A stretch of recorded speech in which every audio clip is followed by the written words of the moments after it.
Hello, hello, hello, and welcome back to the Gaming Podcast Live. I'm your host, Mia Bytes, and today, as always, we are going to be diving into all manner of the most curiously captivating queer conversations on the web.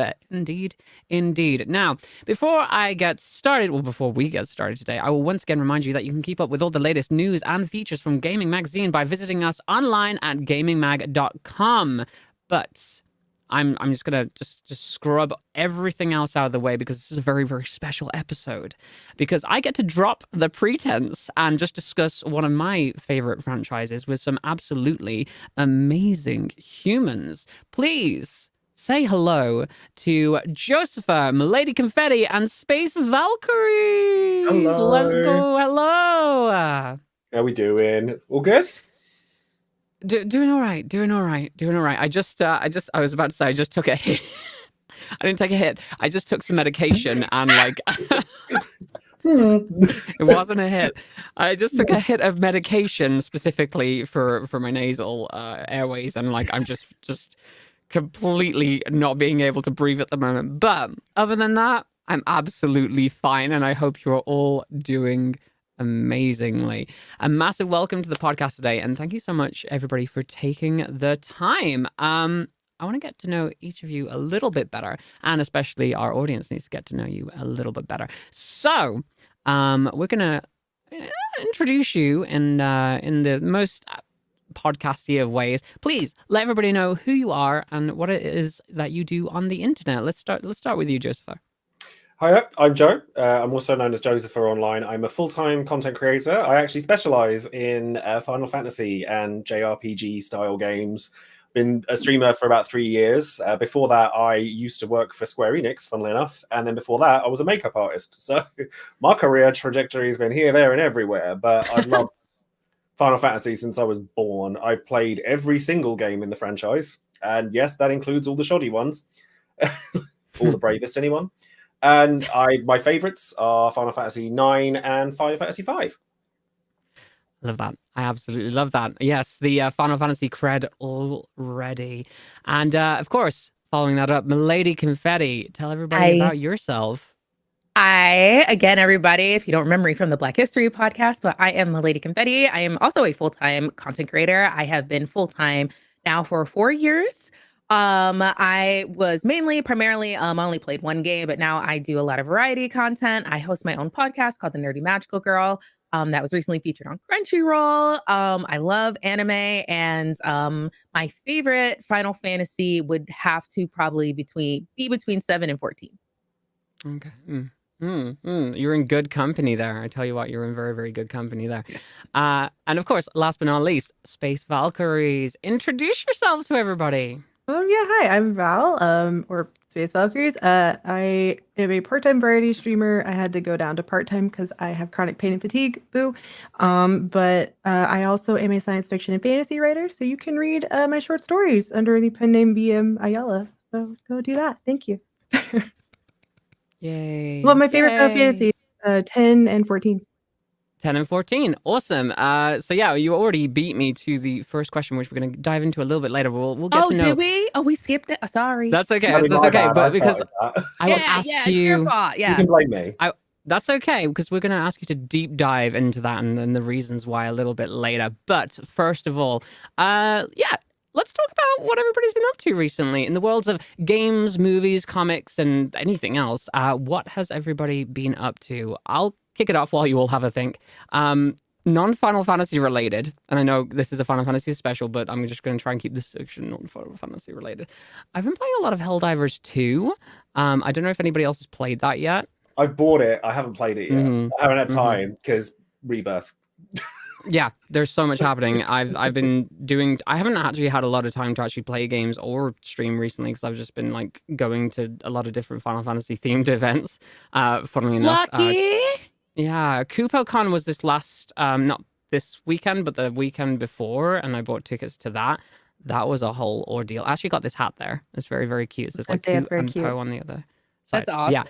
Yeah. I was so torn. There were two different options. Anyway, Helldivers, not Final Fantasy.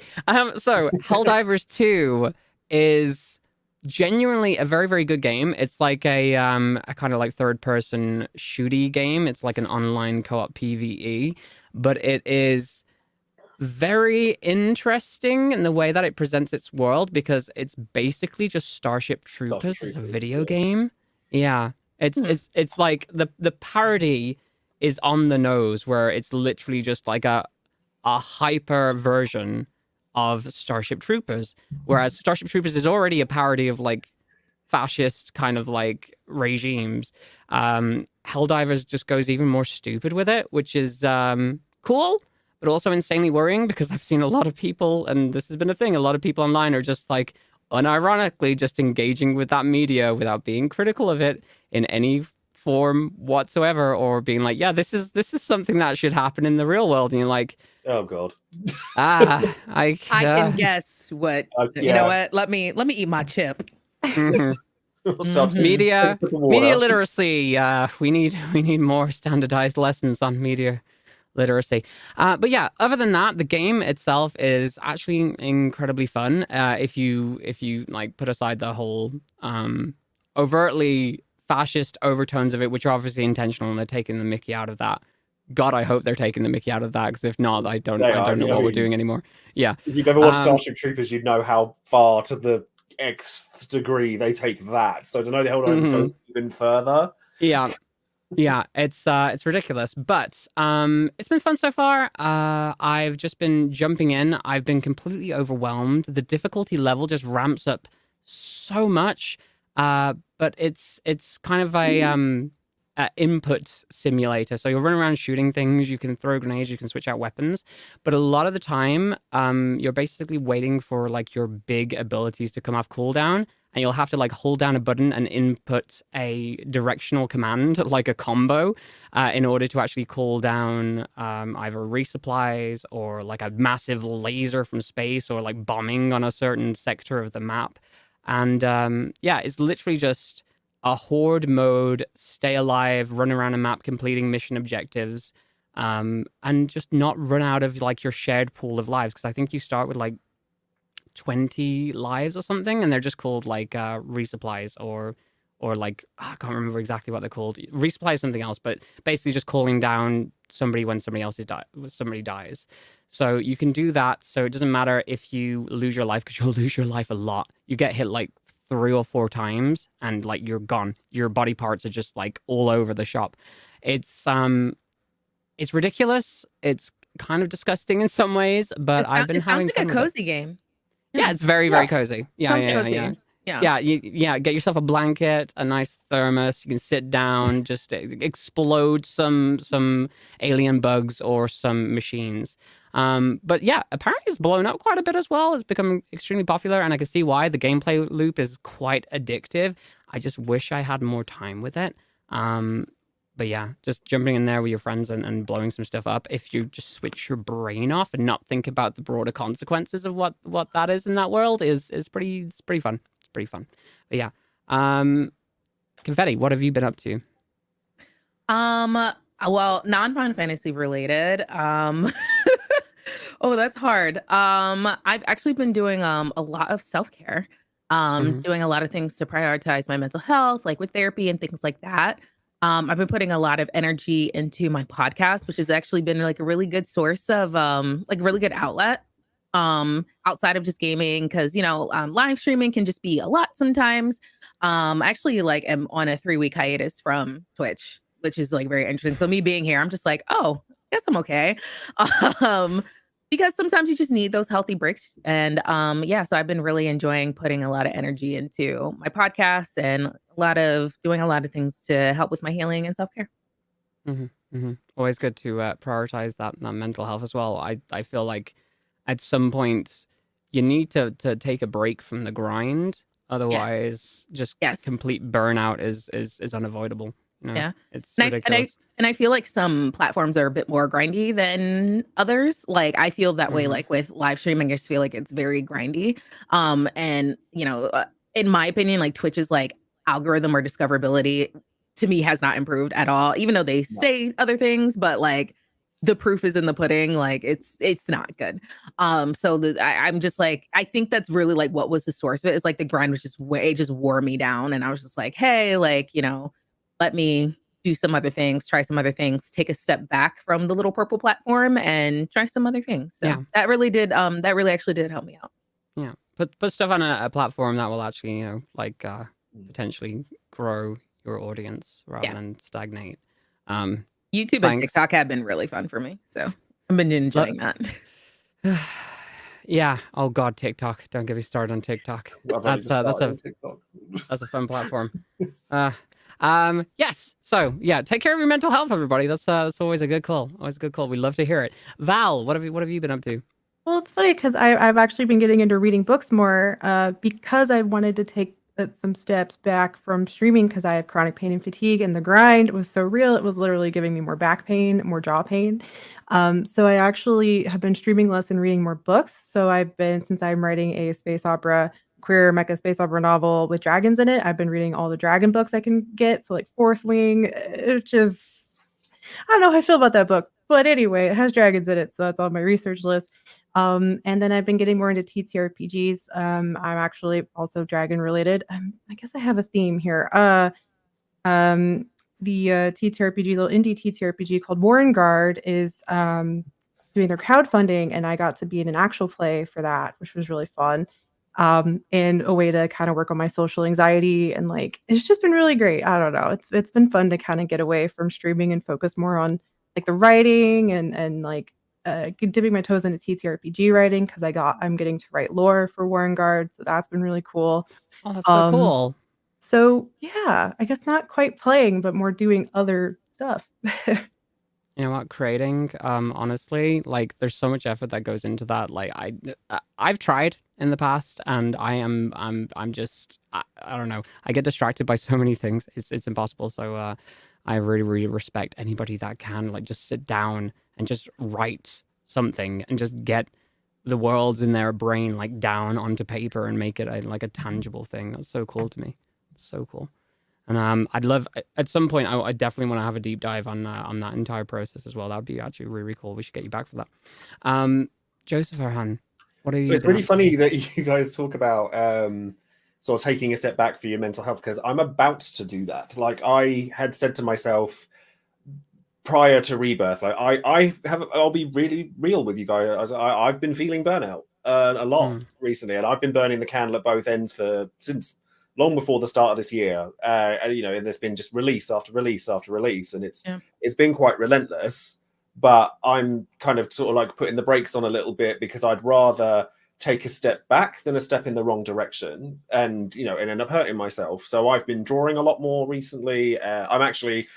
This is Final Fantasy related, but there's some examples of work that I'm doing at the moment. And I'm looking at opening up a little art shop on like Etsy or something like that, just to have a creative outlet that's a bit different for me. So I'm also looking at taking a 3-week hiatus from content creation, because I do YouTube, Twitch, TikTok. I do them all separately from one another, and they become so dominating over your time that it becomes really just it's a hamster wheel that doesn't stop. But I want to kind of like refine. I want to take some of that time to actually just play games for myself, and just play games like without having to share them, and just come back after 2 weeks or 3 weeks and just go, I've played this really awesome game, and just enjoy it for what it is. But yeah, so I've been drawing a lot, been playing a lot of retro games recently. I've been really enjoying my Super Nintendo library. That's been really fun. And then I've been playing, and I hosted a charity event as well on stream on Wednesday. We raised £1,000 for Great Ormond Street Hospital, which was amazing. Yeah, so we actually had Ben on 2 weeks ago talking about that. Yeah. So like, if any of you are watching, then thank you for joining in with that. It was really, really lovely. And that's relating to Final Fantasy in a peculiar way, but we'll get to that, I'm sure. But yeah, mostly self-care too. Heck yeah. That's the thing. It's like having to juggle all these platforms is so much. Do you ever find that you just like, I'll go to upload a TikTok and then I'll find myself just on TikTok for about an hour, just lost an hour to TikTok, an hour or two just there, just because I've just gotten distracted by it, and now like an hour and a half of my day has just disappeared. just scrolling. It's I ridiculous. had the opposite reaction. Like, Oh, I'll go really? to upload something and then I'll just like turn the computer off and walk away because I don't want to see any of the fallout or any of the. I don't want to know what its view count is. I don't want to know what the comments are. I just kind of like, nope, I'll upload it and then walk away. It's not even that for me. It's getting distracted by other people's TikToks after I've posted it. It's Oh, yeah. ridiculous. It's so dumb. Yeah. It's so dumb.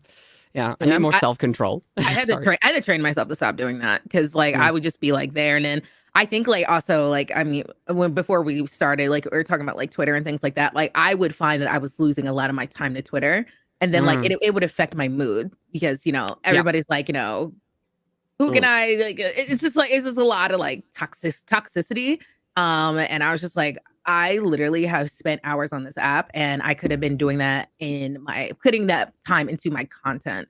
And now we're scrolling for a reason, right? Yeah, like internalize that, and it's just like it's a lot of just stuff. So I was like, I had to train myself with that outside of not just like, well, I'm not on Twitter anymore, thank God, but like with TikTok because the infinite scroll is meant to be addictive. I had to like train myself to be like, you post your crap, you answer DM, and then you're out and you're back to what you're doing, and that is, I think that has been like the greatest gift that I've given myself to give myself my time back, to reclaim my time and put all that energy into my content. So because I love the craft of content creation, but you can't create content if you're, infinite scrolling.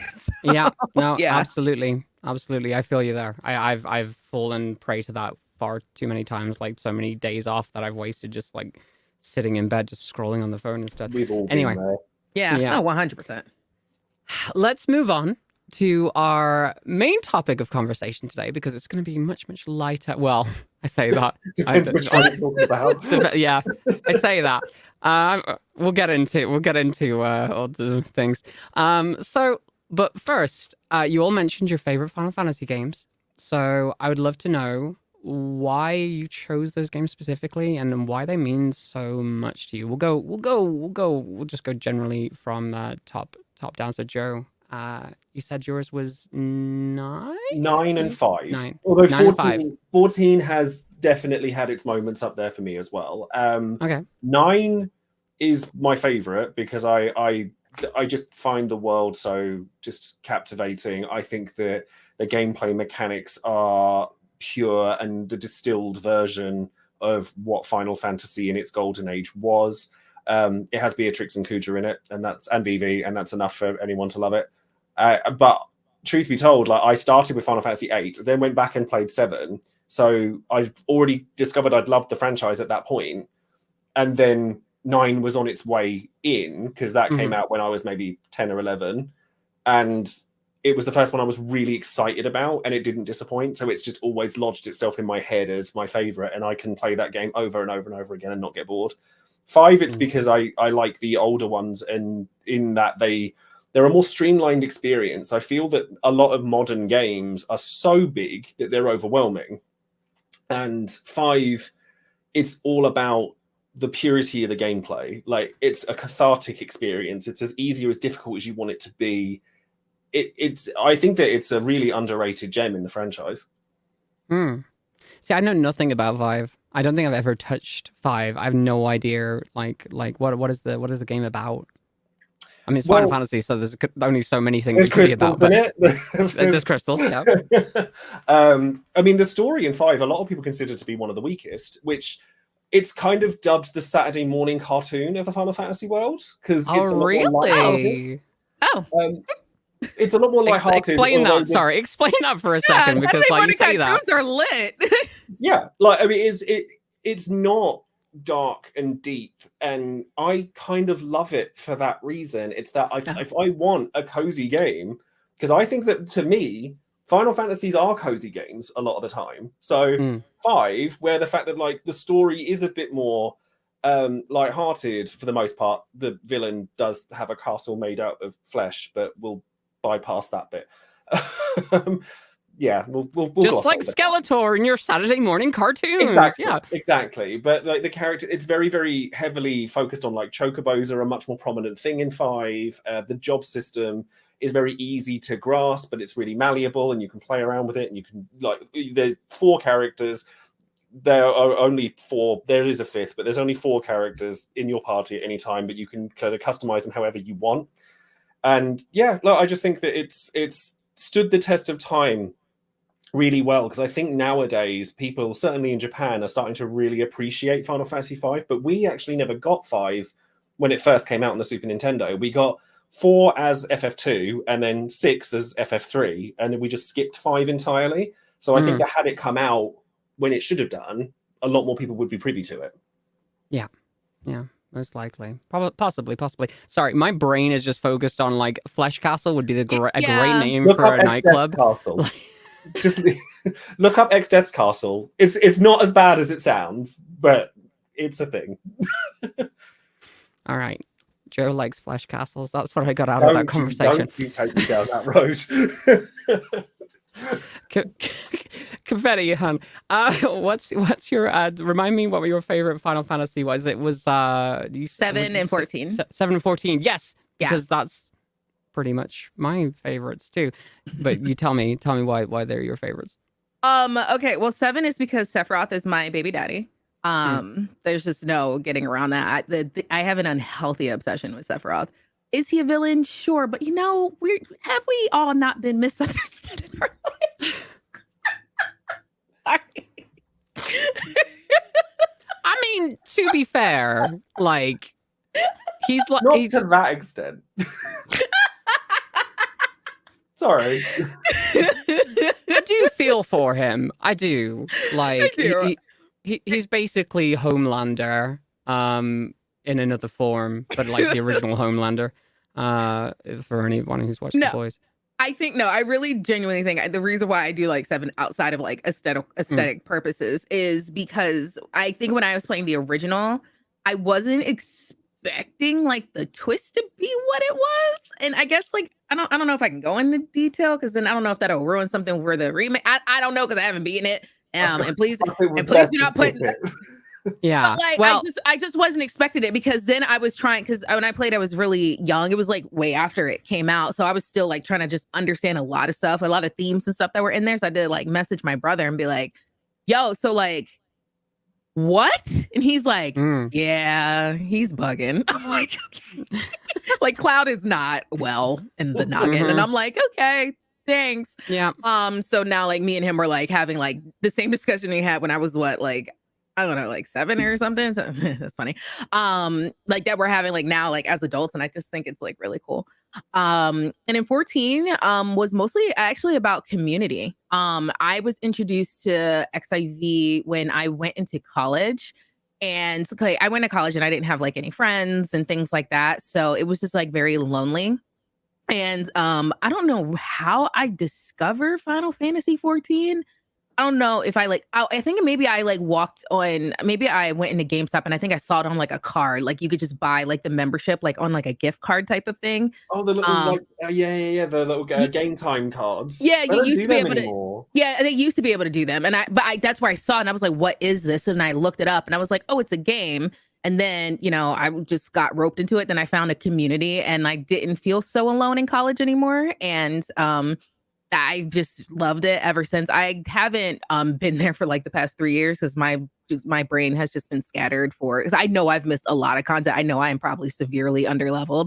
But I was talking to another creator named Pro Quesadilla, and I was just talking about how much I like just miss like having a community in gaming. Like I used to play a lot of Destiny, like the first Destiny, and I kind of fell out of love with that. I stopped at like Osiris when he came on the scene. I was like, I'm bored. When I stopped, actually. Yeah. Yeah, I was like, I'm good here. And then I was playing. I played WoW for a little bit, and I was just like, I don't know. I don't think that this is the community for me. But with Final Fantasy 14, I've never had like any issues of like I don't know, like bullying or like I have found Final Fantasy to be like such an awesome community. Out of all the years I played it, I've had to make like one report one time about a player who said something about my healing, and it was very derogatory. And I was just like, yes, healer main. Yeah, I was like, okay. But like out of all the years, that was like the only time that I ever had an issue. But like the community is just so positive. I heard some things got a little iffy there when, the whole Blizzard protests were happening. Heard things got a little iffy for XIV, but I wasn't playing at the time. But I just missed the community, and I love the community at 14, and I really want to get back to it. So it's 14 is my favorite just for community. The content's great too. Cosplays are great. I want to do a Yoshitola cosplay so bad. So Oh my God, bad. yes. I've been wanting to do a cosplay So for 14 really bad. I want to. Her, and then I want to do the dancer as well. Yeah, one day. For a second then, Joe, I thought you said you wanted to do an Ishtola cosplay. And honestly, pull you off know a what? Ishtola. Yeah, go off. Do The it. beard Do it. doesn't Do give it. me away. No, do it. Yeah, just dye the whole thing like white as well. It'll be 10 out of It'll 10. tie in. No, It'll I be really great. wanted to do Warrior of Light. Like, Mm. like as in like the Warrior of Light. Yeah. Yeah. The FF1 version, Mhm. but the FF14 version. But I've only ever cosplayed one other Final Fantasy character, but it was very successful for me at the time. I used to cosplay Kefka. Okay. Mm. I've Yeah. never done a Final Fantasy cosplay out of all the years of cosplay. Never done one.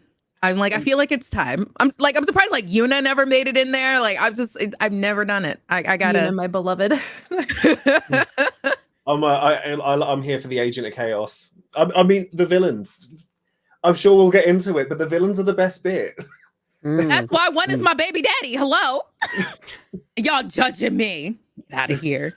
Love Well, Sephiroth. Before we jump into the villains, Val, what about yourself? You said 10, didn't you? 10 and did you also 10 say and 14? 14. Yeah, Yeah. 10, I feel like everybody has this, right? Your first Final Fantasy tends to have a special place in your heart. In 10, Mm. I had just gotten a PlayStation 2. So my first games were literally Final Fantasy 10 and Kingdom Hearts. And so those forever and ever just have this like a special place in my heart. But Final Fantasy 10, as a struggling ex-church kid, attacking and dethroning the Pope and like the embodiment of sin was really cathartic for me. I could see that. I love that. No That's reason as real. a baby queer person why that would resonate with me. But anyway, so that's why 10 was super. I mean, also just Lulu and like Yuna and just so many iconic characters, and of course Titus and the Titus laugh. It's iconic. Oh, yeah. Oh, definitely. You yeah. call him and Titus? Titus? call I him call him Titus. Titus. I I can't think do it's Titus. Titus, I don't know right? why. Titus. I can't do it. Well, I always go for Titus because like the whole C kind of thing, and it's a tide, so that's I can put like, rest to that because Oh. I know what the origin of Tidus's name is. oh, Tidus and Yuna. If you've played FF10, then you'll know that they have the Sun Sigil and Moon Sigil as the things that unlock their ultimate weapons. Yes. It's because the name Tida and Yuna are, and I can't remember which language it is, but it's an ancient language for Sun and Moon. Oh, That makes so much sense. I'm still And calling him Waka Titus, but that's is good to water. know. But the thing is, in Kingdom Hearts, they say his name is Titus, and I'm They like, do. That's And pretty I much how think I they like feel. to Like, ignore I it. watch a video and then they say Tidus, I'm like, okay, it's that. I do distinctly remember this like baby, I think it's Waka in Kingdom Hearts, like just going to be Titus, and I'm like, who? No. yeah. When you're on Destiny Island, he's like, me and Yes. Titus, we're gonna go explore the Dark Cave. It has to be My God. something in there, right? Yeah, I played that game so much. I was gonna say we could probably quote it. I feel like we could have a quote along. Yes.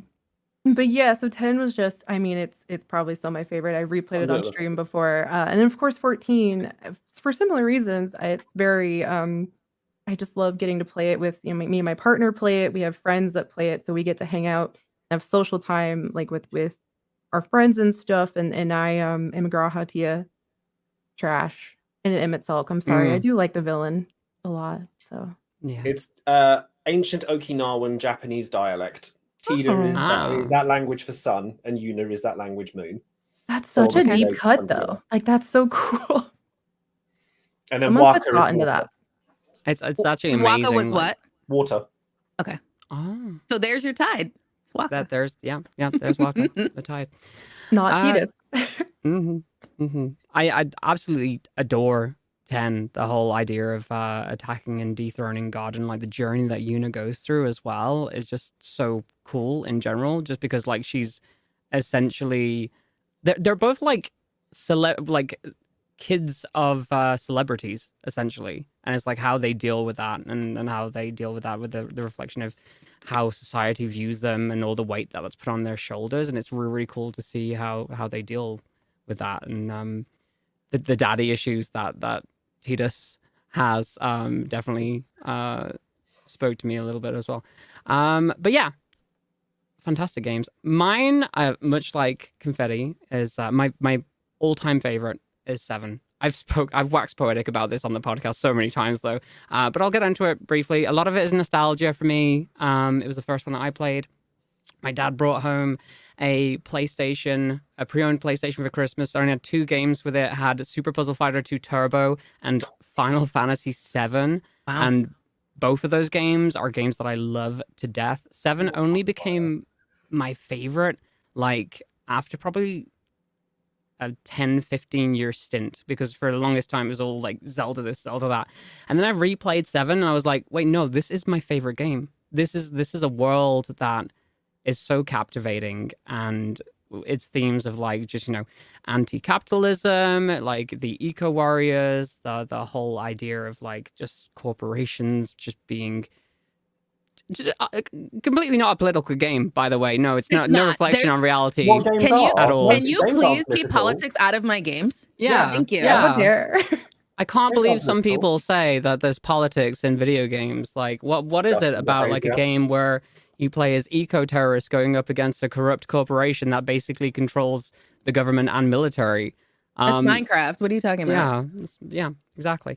But yeah, it's a little bit deeper than that, though. I feel like for me, a lot of the characters in 7 have trauma, just that's been put upon them by this big corporation that's basically treading on everybody's lives. But it's how they grow and like have dealt with that trauma and the different ways that these characters that's explored with these different characters. You can either go one way and become a hero, or you can go a completely different way and become an unhinged lunatic set on destroying and taking over everything, who happens to be absolutely gorgeous at the same time.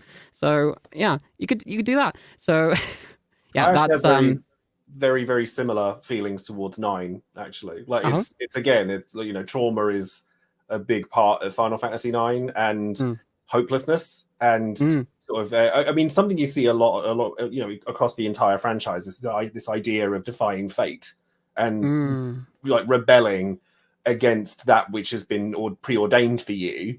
And I think that honestly is why quite a lot of queer people resonate with it. Like, I think that's a big part of that. When taking 9 as an example, you have Vivi and you have Kuja. Both of them are kind of created beings.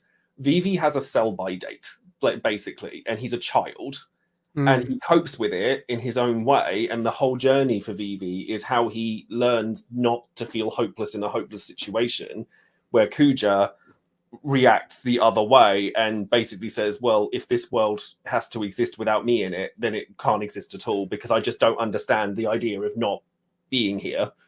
And it's where the trauma you talking about, Mia, with FF7, the hopelessness part of FF9 was what resonated with me as a kid, because I didn't have the best upbringing.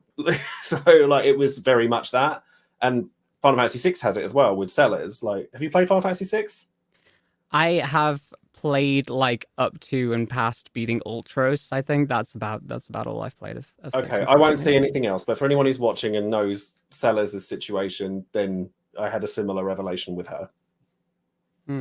It's funny because like for like various reasons, like 7 and 14 are definitely my favorite games, but my favorite like character in all of Final Fantasy, and y'all can judge me all you want, is Lightning from 13. Lightning's great. From Oh, I those love very her. reasons. Listen, I remember I said that like back at like way back, like when 13.2 came out, and people were like, how dare you, like that 13 sucks and blah blah blah. I was like, well, chill there, buddy. But the thing is, because I relate to Lightning a lot. I almost said her real name, child.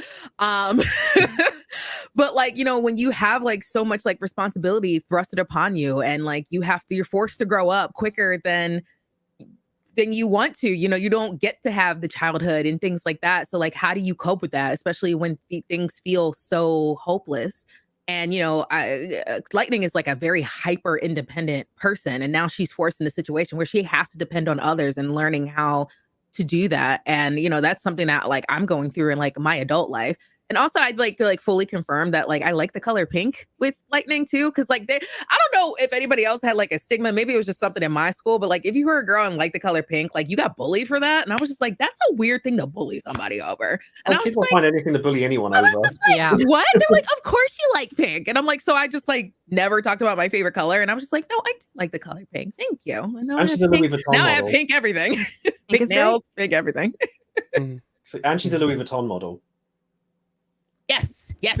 I remember I lived in America at the time when that happened, and I was in Vegas, and I walked past the Louis Vuitton building in Vegas, and there was this dirty, great billboard of lightning, and I was all like, I didn't think there was a game store here. I was That's so awesome. confused. Louis Vuitton. That's thought- awesome. I thought you meant the artist Pink. I was like, what? Like, I was so confused for a second then. Yeah. Sorry, they did that, didn't they? They had that collaboration where She they did were actually loads. like She was a selling. proper supermodel. She did Prada, she did Louis Vuitton, she did Honda, she did loads. Yeah. Girl's got to get her coin. Lightning was out here. Listen. Before we move on, I just want to mention something. Did anybody ever watch Final Fantasy: The Spirits Within? Yes. Oh yes. Yeah, I have very actually fond really drunken loved memories it. of that film. But I had only played Final Fantasy X, so I had no context for how not Mhm. Final Fantasy it was in the slightest. Well, it's interesting because at the time, like I'd played 7, I'd played 8, and I think 9 had maybe recently come out when Spirits Within. Because Spirits Within was like what, 2001, 2001. It It was Yeah. around that funny. time, yeah. So yeah, I'd played all those up to that point, and at the time I went to the cinema. I literally sat in the cinema and I watched that film, and I was like, "This is fun, but like this is garbage. Like I don't understand what any of this has to do with my fantasy games where There's no they've got crystals, magic." what? And, There's no yeah, crystals. it's so confusing. But like, if you looking back at it now and thinking about the actual themes of the movie, it is very Final Fantasy. Like, Oh yeah. mhm. I would Well, have that to was in- rewatch it because I still have a bad taste in my mouth with that. Oh, it's movie. not a good film. I It's not a remember when good I was film in at all. college though. Okay. I was with the first guy I ever had a crush on, and we sat and he stayed at my house because it was age-old story. Had a crush on my best friend at the time, and he comes over and we're sort of like 17, 18, and we're drinking and watching Final Fantasy: The Spirits Within. I went too far and I was trying to like relate everything to like, oh, you know how it's like the live stream, it's like real life, and got really into it, and it was really, really dorky and bad. Mm. Still a bad Yeah. film. It's Okay. it's a I thought I was like, because y'all were like, well, the theme. I was like, maybe I missed something. No, I'm like, it's a bad film. I I was liked it drunk. at the time, but it's a bad movie. No, it is Okay. definitely a bad movie. I can definitely see where some of it came from, though, in terms of like this ancient race of aliens that basically destroyed their own planet and comes to a new planet, and then you have like these weird spirit things with like that you have to collect so many of in order to like fix the weird aliens, because there's a lot of like that kind of stuff, like ancient aliens reappearing through each different Final Fantasy game, and just like this ragtag team of just nobodies coming together to try and essentially save the world. That's about as deep as it goes. But yeah, Well, it is a that terrible movie was also more purely science fiction than it was Yeah. fantasy. I feel like Yeah. that's an important distinction with Final Fantasy. It is fantasy first with tech in it, Yeah. but it is not a science fiction. Yes, most definitely. And like to know that that film almost bankrupt Square at the time, and it was one of the Yeah, it reasons did. that they ended up like for like getting together with Enix, is like amazing to think about. Like yeah. that bad movie probably led to so many cool things in the future. That cause and effect. It's so weird. Yeah. But yeah, terrible movie.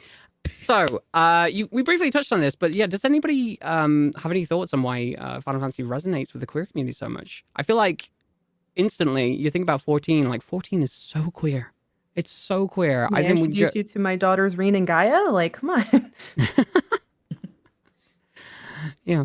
But so yeah, Go ahead. I mean, 14 in particular. Again, I think that people just resonate very heavily with these ideas of rebellion and the ultimate goal of kind of showcasing your truth as a weapon almost, and kind of you know, like, I mean, obviously you can look at it on a surface level even, and it's like, you know, there's very fashion forward characters, which you don't typically see in a video game. Yeah. The sort of, you know, typical tropes of like the crystals and magic and, you know, magical technology and stuff like that. It's all very The mono aesthetic. artwork is genderqueer as fuck. Like, it's ridiculous. It's, yeah, like, I mean, if you look at any of sort of Nomura's sort of references to, like, he has extraordinary sort of fashion references in his work. Like Comme des Garçons a big part of what he does, and it's all, you know, it's very sort of rooted in that the same sorts of culture that queer people resonate with. And then 14, that sense of community that Confetti was talking about as well. I think that people like to have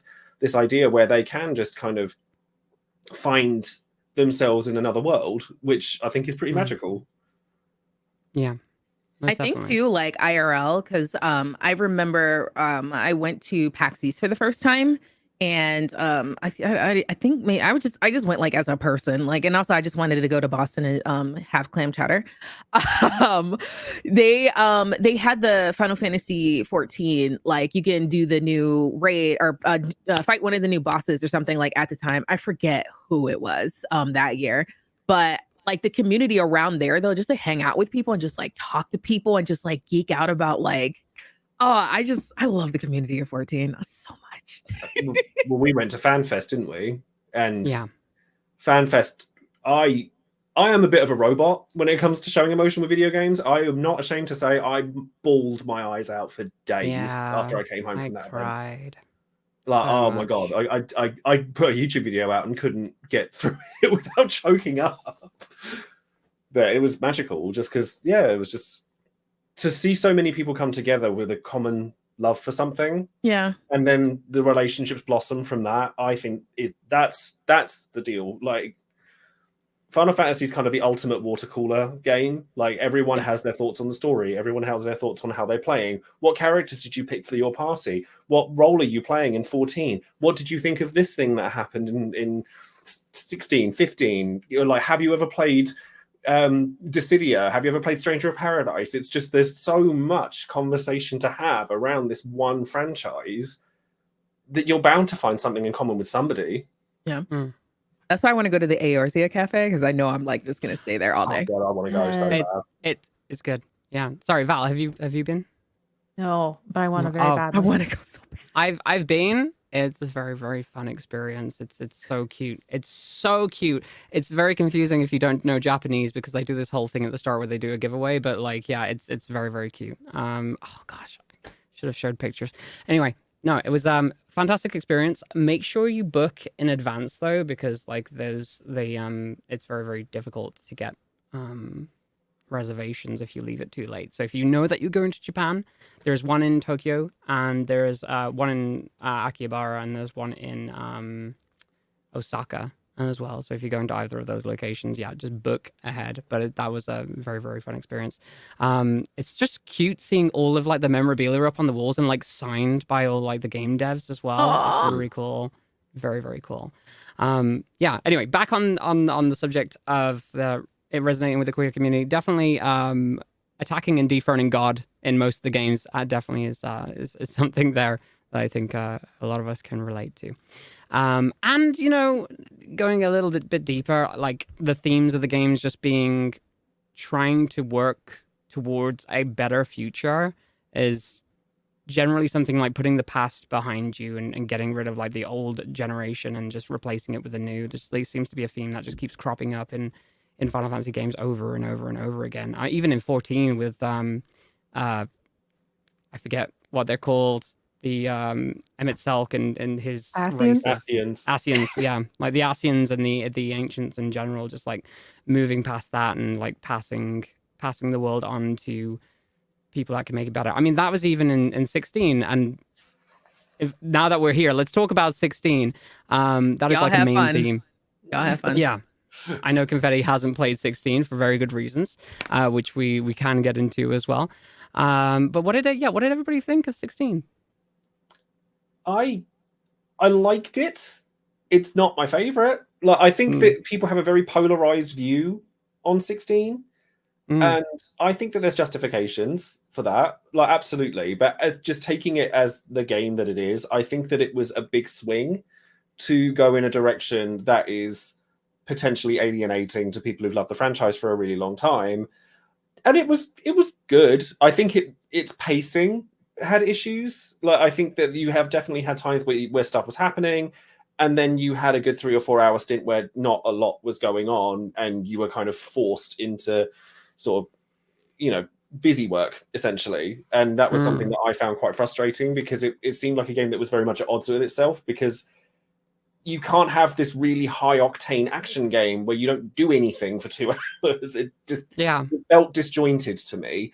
But the characters, or the main cast of characters, I really enjoyed. I think that Clive is an extremely strong protagonist. I very much enjoyed a lot of the characters. I think certain characters were wasted.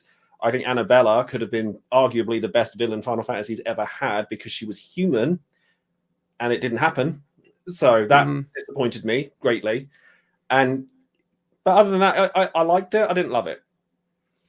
Yeah, it's weird, because it seems like the kind of game that doesn't really know from a story perspective what it wants to be, because it has this whole through line of like the bearers, which are essentially just a stand-in for just racism in the universe and slavery, where you have all this going on, and you have mankind that's in like charge of just being the worst possible people towards like another group of people imaginable. You have a group of people that is treated as less than human, like completely dehumanized, and like for the second half of the story, that kind of just gets thrown out of the window for this. Oh yeah, there is these weird, I couldn't even figure out in the end if they're like aliens or just ancient human beings that are, again, spoilers for 16 if you haven't played it, but they're actually like controlling things and trying to steal ether, and it's like you have to save the world. And I got to the oh my god, that's so horrible. Yeah, I got to like the end of the game, and I'm like, okay, this is fun. This is a great game that I've really been enjoying. Like the spectacle of it, the fights are awesome. The combat system is great. I feel like it could have a bunch of improvements, and if they ever did like a pseudo sequel, I have feelings about the fight in the combat system. They could definitely build off it.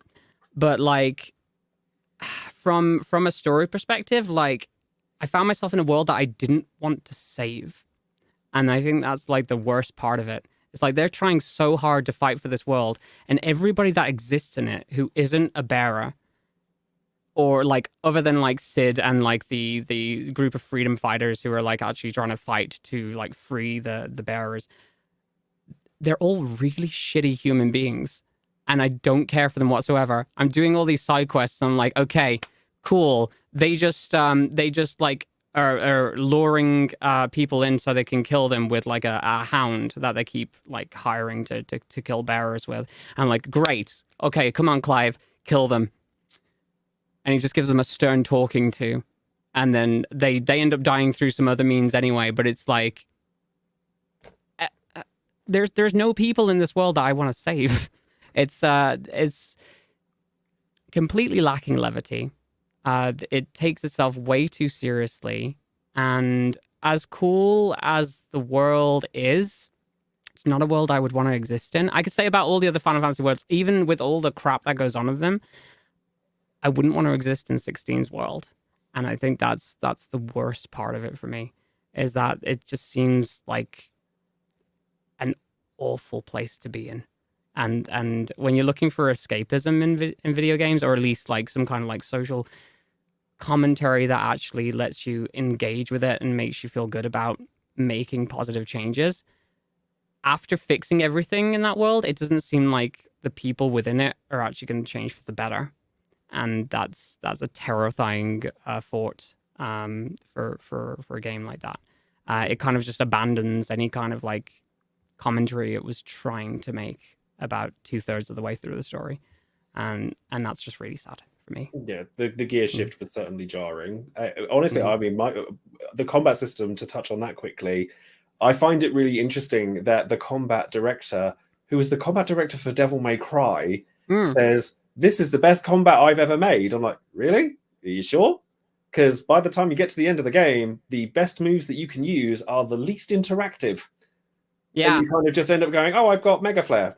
Done. And oh, I've got Zantetskin. Done. Okay. Yeah. Next. A lot of the combat for me at the end was basically just holding down the R button, like hitting for a bit and waiting for the big moves to come back off cooldown, so I could just hit them in unison. Like, But that's not to detract at all from what you were saying about the story, because I completely agree.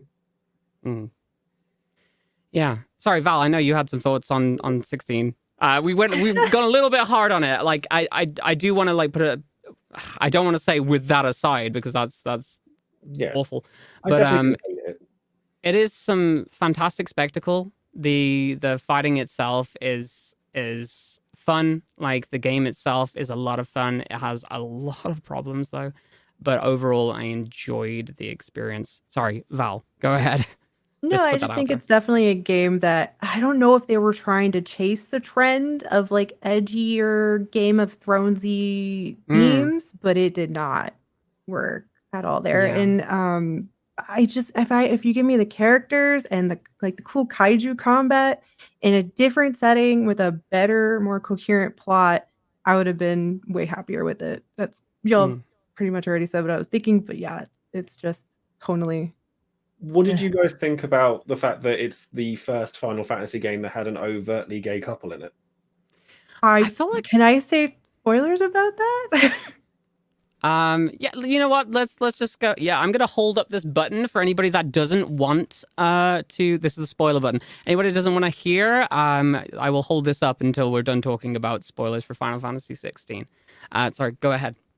I would have liked it better if one of them didn't die. Yeah, that was my fault as well. They both died, didn't they? Wait, did they both? No, Terrence doesn't die. Yeah, one of them died. Yeah. But yeah, it's really one of the best characters in the game, and they threw him in the bin. And for no good reason. It's just like, really? Like, okay. You're gay, so you have to do a self-sacrifice now. I'm sorry. It's, that, I mean, again, the ending is so dour as well. Like, with like so many characters that you come to like love. There's still DLC to come, so they could change it. They're doing more with that game. They're not going to change it. They might. No. Like, again, I don't see it happening. It's unfortunate, to be sure. I feel like in terms of the way that game ends, it's really kind of depressing, and it left me feeling a little bit empty inside. With like most of the characters just like that you've come to enjoy, even Sid, like that early in the game, and I completely called it was going to happen because it was written on the wall that Sid was going to go out. Like, if you're doing an archetypal hero's journey, the mentor can't die at like 25% of your journey. Come on. But it was very, very, very. I will say. Gone too soon. I just want to say too, like I feel really so sad about this because I can't participate in y'all's excitement because I am one of those players that felt very isolated from Yoshi P's statements about no blacks allowed in my game. You are absolutely justified in that. Sorry, I accidentally hit the spoiler button. Ignore that for a moment. I know people can feel how they want to feel about that. I know for me, and the thing is, Black people are not a monolith. So if there's a Black person out there that feels like, well, whatever, I'm still going to play it because it's Final Fantasy, or, for whatever reason that you want to, that's completely fine. I know where I stand in my opinion, where with my Blackness, that hurt so much to see. And there is no other way to interpret the words that we're saying. It was written down. It was his words. It was right there in 4K. And I am tired in 2024, 2020. I'm tired in any time of racism being excused just because of quote unquote lack of exposure or lack of whatever to different cultures and things like that, which I understand. Like, there's not a large Black population that lives in Japan. I understand that. But when it comes to profiting off of Black culture, you know exactly where to look for those things, don't you? When it comes to, who was the inspiration for Barrett? More than likely Mr. T. Like, where to look for when you want inspiration or aspects of Black culture. But when it comes to writing us in or being there, like, no Blacks allowed. Like, that's a really shitty thing that happened. And I feel so let down by a franchise that I just loved so much, and that just really hurt my feelings. And also knowing that like you created like, well, not created, but like, you know, you heavily are involved in like Final Fantasy 14, which is like a place where I find that like I found, like I told you, like when I was in college, like I didn't have community. Like Final Fantasy 14, that was my community. Until I made like IRL friends that got more involved on campus. So it's like weird to say like this is such a great game, but knowing it's literally came from somebody who said no blacks allowed. I'm just saying it's very hard to process and hear what you're all saying. It's extremely hard to sit here and just absorb all that. Yeah. I don't want to yuck your yum, but like also have the context of that. It's just like, this is a great game. Like, cool. Like, I don't know. It's just weird.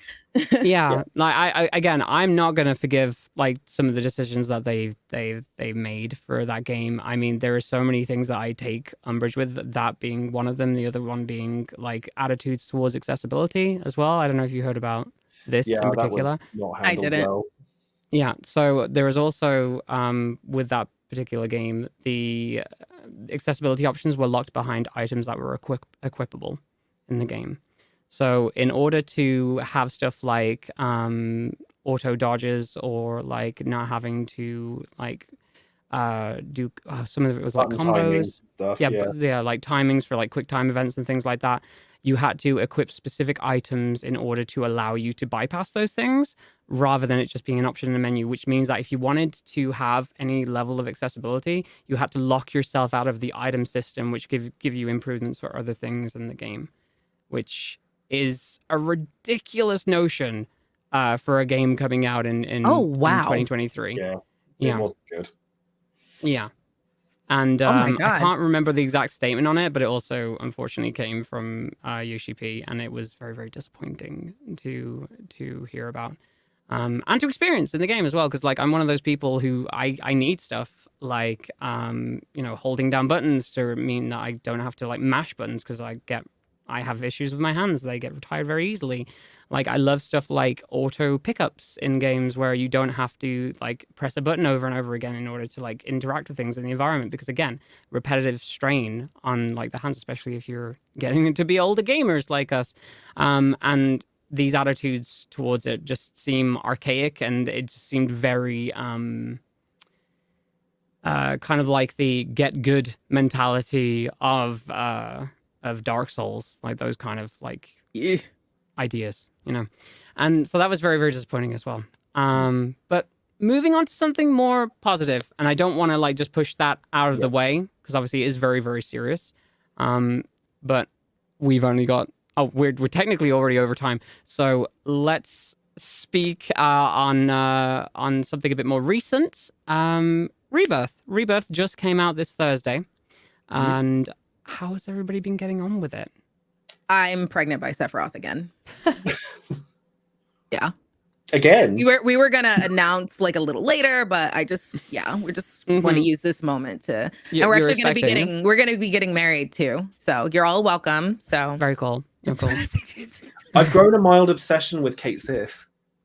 What? I'm kind of obsessed with Kate Sith in this game. I really love him. Yeah. Like the cute, adorable, Scottish. He's just really cool. Whatever they did to Kate Sith in Rebirth, I'm like, I'm here for this. Yeah. But I mean, I should preface this as well by saying that I've played a pretty significant portion of Rebirth already, so I feel like I have to be very careful what I say. You're up to chapter 9, you said, which is ridiculous to be that far into the game so soon. Have you just not been doing all of the side quests? Oh, no, I've done them all. When I go for a game, I go hard. I respect it. Okay. Chad is congratulating me on my Sephi baby. The silver-haired baby child gonna be coming out at some point. He's gonna have his own theme music. I'm sorry. In the delivery room, bum, bum, bum, bum.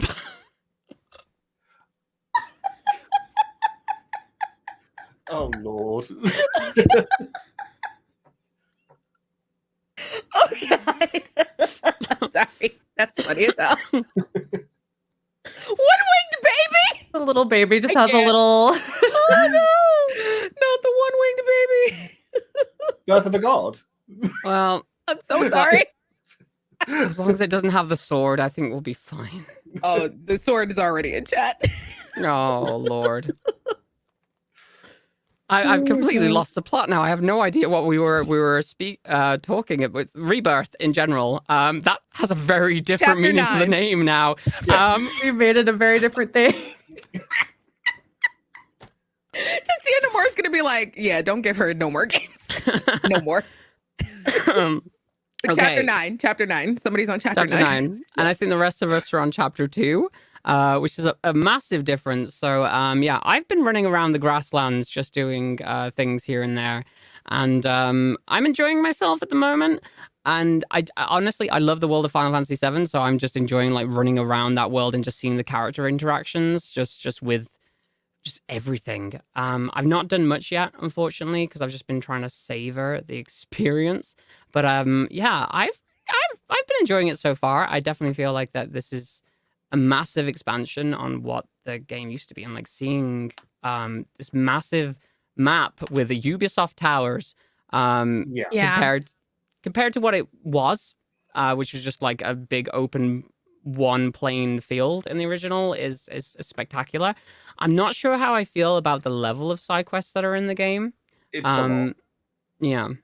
It's a Did lot. you- Because Did you feel like emotional like in the like super beginning when you're in like, you know, you're in Nibelheim and things like that, and like you walk in there and you just see the town? Like, I don't know, like it was just something about it. It's like that, I mean, that's how it opens up, and I'm just like, oh, I got chills. I'm like, It was overwhelming. I'm like, like, oh my God. I got emotional. I like cried. I'm like, this is wild, from seeing like little polygons and like the flatness and things like that. Not to say it was bad. Like, I enjoyed the original 7, but the like, oh my God, it got me. It got me good. And the music, oh, child. Yeah. Sorry. Oh, that Ooh, I'm about to get emotional Nibelheim again. That Yeah. Nibelheim theme just being so haunting. And Yeah. And like I melancholy. Yeah. I downloaded it onto my phone, and I was literally, when I visited London, I went onto the London Underground. I was just playing it like on loop in my ears, and I was like, this is oddly appropriate for being in London in this weird scenario. But yeah, absolutely phenomenal music in the game so far.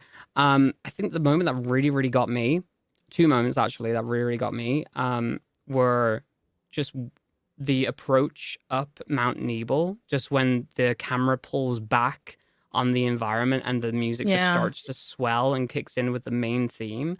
And like, I just started weeping. I was like, they actually like did it.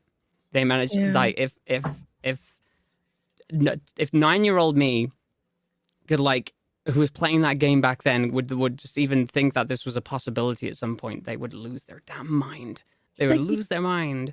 Do you remember at E3 when that was around, and like they were and they announced it, and then it did the I was like, and then thing we were there, like it was so like that, and now we're like we're bursting into tears, like reporters bursting into wild. tears. It was crazy. Yeah. I wish I had that. Like, I get a bit jealous, honestly, sometimes, because like I love 7, I do, and if touch wood they ever do remake Final Fantasy 9, I'll be an absolute mess. But like 7, I think is an incredible game, but I don't have the same emotional attachment to it that a lot of my friends do. Like, I think it's an incredible game, and I'm playing Rebirth, and I'm really enjoying it. I do think it's a bit heavy on the Ubisoft towers and the side questing, but that aside, I'm loving it. It's really good, but I've never had that emotional response to it, and I guess I'm a little jealous actually, because I wish I did. Sometimes I feel like I'm a bit of a robot, because it's like, am I supposed to be in tears by now? I would love to, like, if we ever made, like, I'm with my brother, you and my brother would like talk so much about, he loves 8 and 9. So like, he's like, so when are we getting this for like 8? And when are we getting this for 9? I was like, I don't know, Kim. Yeah, like, I don't know. I mean, I was always in the camp though, like back before they announced FF7 remake, I was like, I don't think they should ever remake Final Fantasy 7. I think it's perfect exactly how it is. I don't think they should ever touch it. I don't think they should do anything with it. I'm really worried about the direction they're going to take with it. And, you know, I in some ways, like, because if you've played remake, you'll know that there are directions that have been taken, yeah. This is actually really interesting because I actually want to speak to Val about this as well, about your experience, because you've never played the original game, right? I was gonna say, so this is very interesting for me. So here's my timeline of 7 related things. Y'all are gonna be like, what the heck, Val? So I watched Advent Children a lot. That's a great start to the introduction to the 7 universe. Did you see me and Sephiroth's kids? Did you see our babies? Yes, they were beautiful. Okay. I love Thank them. you. I'm so proud. Like Thank they're great. No, really, that movie weirdly super influential. Did I know what was going on in that plot?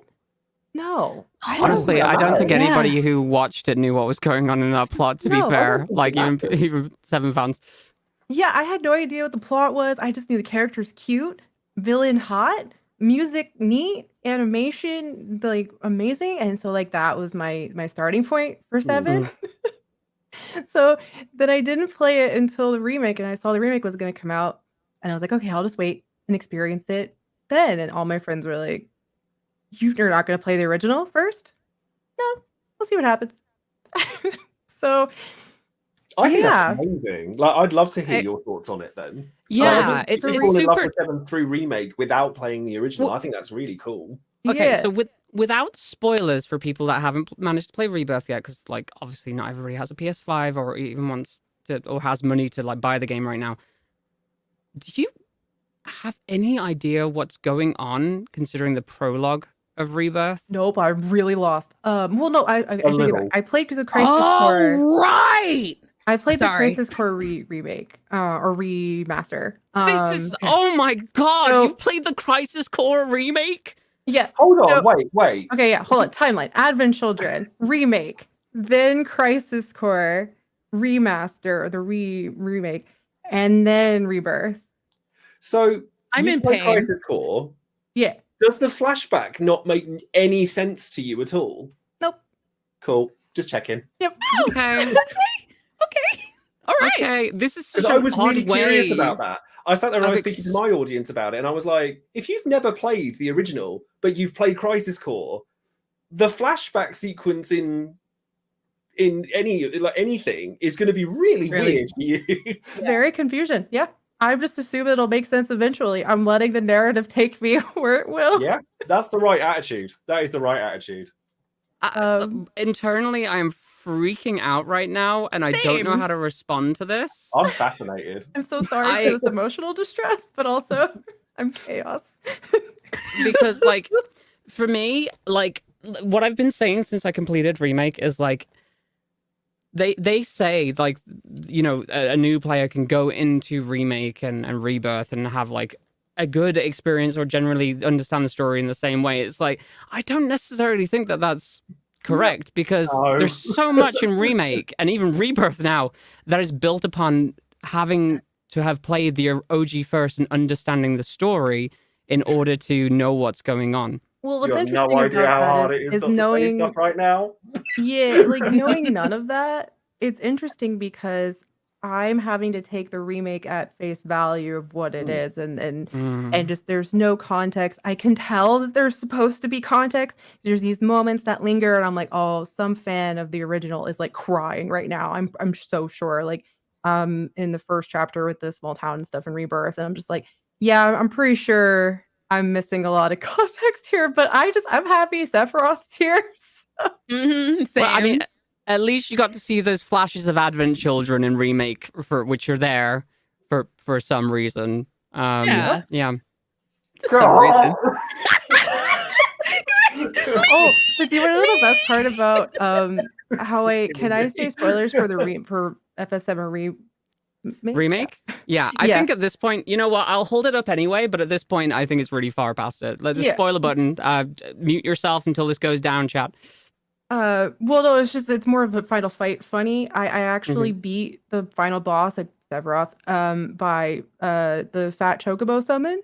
I just happened to time it perfectly to where the fat chocobo killed him. So it went from the fat chocobo animation directly into defeating him, and the ending anime. Like it looked like I killed him with a fat chocobo by dropping a fat chocobo on his head. Perfect. That is so funny. And I need Next- everyone to know that. Next, you It gotta was go great. back in and do Do it you have yourself. a clip of that? I do. Oh my! Please Oh. put it in Someone the in chat Discord. Please put it in know the Discord. my Oh my partner god, that's might be so able to get funny. I want to see that. I wanna It's see what that. he deserves. It's It- what yeah. he Spoiler button deserves. down. It was iconic. It was like the first or second year of streaming ever for me. So it was probably the best thing I've ever done on stream. And I have never been able to time something quite so perfectly ever since. Mm. That's Yeah. great. Oh yeah. Oh yeah. Just need y'all to know that. Cool. So yeah, actually, Val, in general, then, how have you been feeling about Rebirth so far from what you played? Sephiroth hot, obviously, but the initial, like, just the intro sequence, I was very confusion. I was like, oh, am I supposed to be this lost? I mean, I'm always a little lost with the remake stuff, I but think everyone's a bit lost at that one. yeah. So I asked my friends who know what they're doing. They're like, no, yeah, we're all Yeah. confusion. Don't worry It about doesn't that. make And I any was like, sense. okay. Like, even for us who have played like the OG and through everything, that still doesn't make sense I because was very confused. Yeah. yeah, in isolation it makes sense kind of, but then later on the same news reports are coming through on the radio in like the world around you, and you're like, wait a minute, that doesn't make any sense. And Yeah. I'm sure Josepher has like a lot of Oh, I'm insight sure here there's from some later time, on. time Can I- shenanigans. No idea. I will say, like, when the remake like ended, like the end, like the credits are rolling and stuff like that. I was at the end. I was like, what? I Mm. was confused then. So then when they opened that, I'm like, that doesn't answer my question. I'm still confused. Okay. Don't you say nothing to me. Don't say I nothing. wouldn't- I'm I wouldn't was- I was dare. gonna say, not gonna name what it is. I just said when the credits rolled, I was confused, and we're opening it up, and I'm still confused. And I'm like, you know what? I guess we'll just all be confused together. spoiler button is going back up because I have a general theory over the end of remake and the idea that obviously you're trying to defy destiny, but that looks like it's what Sephiroth wanted you to do, to defeat the Whispers in order to change the timeline so that they can't fix things to be the way that they're supposed to be. Look at my baby accomplishing stuff. Go ahead. Speak it, And- Mia. Speak it. It also seems like in that cutscene as well that he actually now has control of the Whispers, Ooh. because he literally, like, in the end of the game, he like puts up his hand and they all swirl around him and he like sends them at you. So it feels like you just basically defeated the massive thing controlling them. You took control of the Whispers away from the planet and gave it to Sephiroth, which is a theory. But yeah, that's Interesting. yeah. Yeah, no, I'm going My- Don't my- you dare. Don't you dare. What? I wouldn't. Mhm. My one Okay. guess, and this is just completely again, I'm trying to write a novel, so my big brain, I'm trying to grasp narrative as a concept, is just I think the remake and rebirth titles, this is just my, again, I don't know if I'm right or wrong, are literal. Mhm. I think they're literal. And Okay. that sucks because remake and rebirth are gonna be very difficult for me to get right verbally for forever. But I think they're literal. That's my guess. Yeah. That sentiment has been shared by quite a few people, which I know- a lot of people got angry about. Actually, funnily enough, like fans of the OG, like got very angry Yeah. about that. But you can I'm have a whole conversation really- about. Oh no, sorry. Go. I'm really worried that they're gonna get angrier. Oh, Let good. them. Yeah. Well, so Let's here's the go. thing about like adaptation. If you really love the original, It's nothing is still stopping there. you from Yeah, picking still up the there. original. It's still there. It's still there. Like, You know it's still there and playable. jeez. I'm So playing it right now. I was gonna say I'm okay with them going in a different direction. I feel like an adaptation shouldn't be a copy paste of the original. Otherwise, what's the function of the adaptation other than to just update the graphics? I'm not Mhm. sure I agree with that. Like, I think that there are Intriguing. some games that do that really well. Like Resident Evil 2 is a really good example of that. It's like the narrative is the same, but to get lightning to strike twice with the same game is extraordinary. And they did that, not just with 2, but with 4. And there have been remakes that have done really well. And it's like kind of the way I like to look at it is you going back to a book that you really loved. You know, you're not going to go back to a book that you really loved and see that the pages have changed the words on them because then it's not comfortable anymore. I'm not saying that's a bad thing, but when people have a certain expectation of something and it's different, then reactions can vary. It's kind But of like this what's even- happening with Avatar right now. Yeah. Yeah. It is very tense in that community, and I'm like, we were never like this, but okay. Yeah, I think it's fine to to change things. I think the main issue that people have, at least in my experience from people I've spoken to, is that they marketed FF7 Remake as one thing and it's actually something else.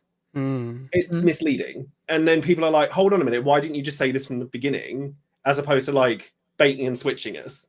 But I think you kind of need the bait and switch to like sell you on the They want your money. Sell you on the future of the franchise, right? Because they want to draw you in with one thing and be like, yo, it's actually this thing all along, and assume that everybody's going to be pumped for something new. I was. Yeah, and there's some like liberties like with the plot, not liberties. I guess like there's some things I feel that are put into the plot from the original to the remake that makes sense for me. I'm just like, oh, that makes sense. Or why didn't we see that like in the original? I'm trying not to say anything because you have no idea how hard this is for me. But there are things because I was literally talking with my brother. I was like, it made sense that there was like a character that appeared in the remake, and I'm like, why didn't we see more of that specific type of person in the remake? That would have made sense. I don't know. Like I was just like, that makes sense that exists now. I am dancing so hard on a fine line right now. It can be subtle. You're doing great. Like you look at Wall Market in the remake, because going back to sort of bringing it to the queer community, Wall Market in the original is not good. It's not good. It's not good in the remake. I don't know. Go on, let you finish your point, and I'll follow that up. It's not good. It's better. Like it's definitely better. Definitely better. It's it's like, I'm not saying it's like a wonderful celebration of queer culture, but at the same time, efforts were made to not make it quite so abrasive.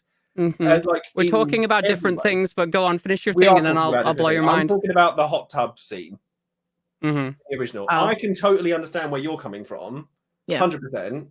But I also think that there were certain things that I get. My point being is that like you can remake something and it still maintain the essence, but done in a different way.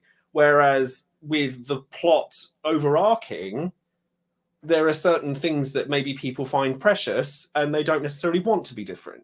But that is an entirely different can of worms and an entirely different sort of conversation to have, really.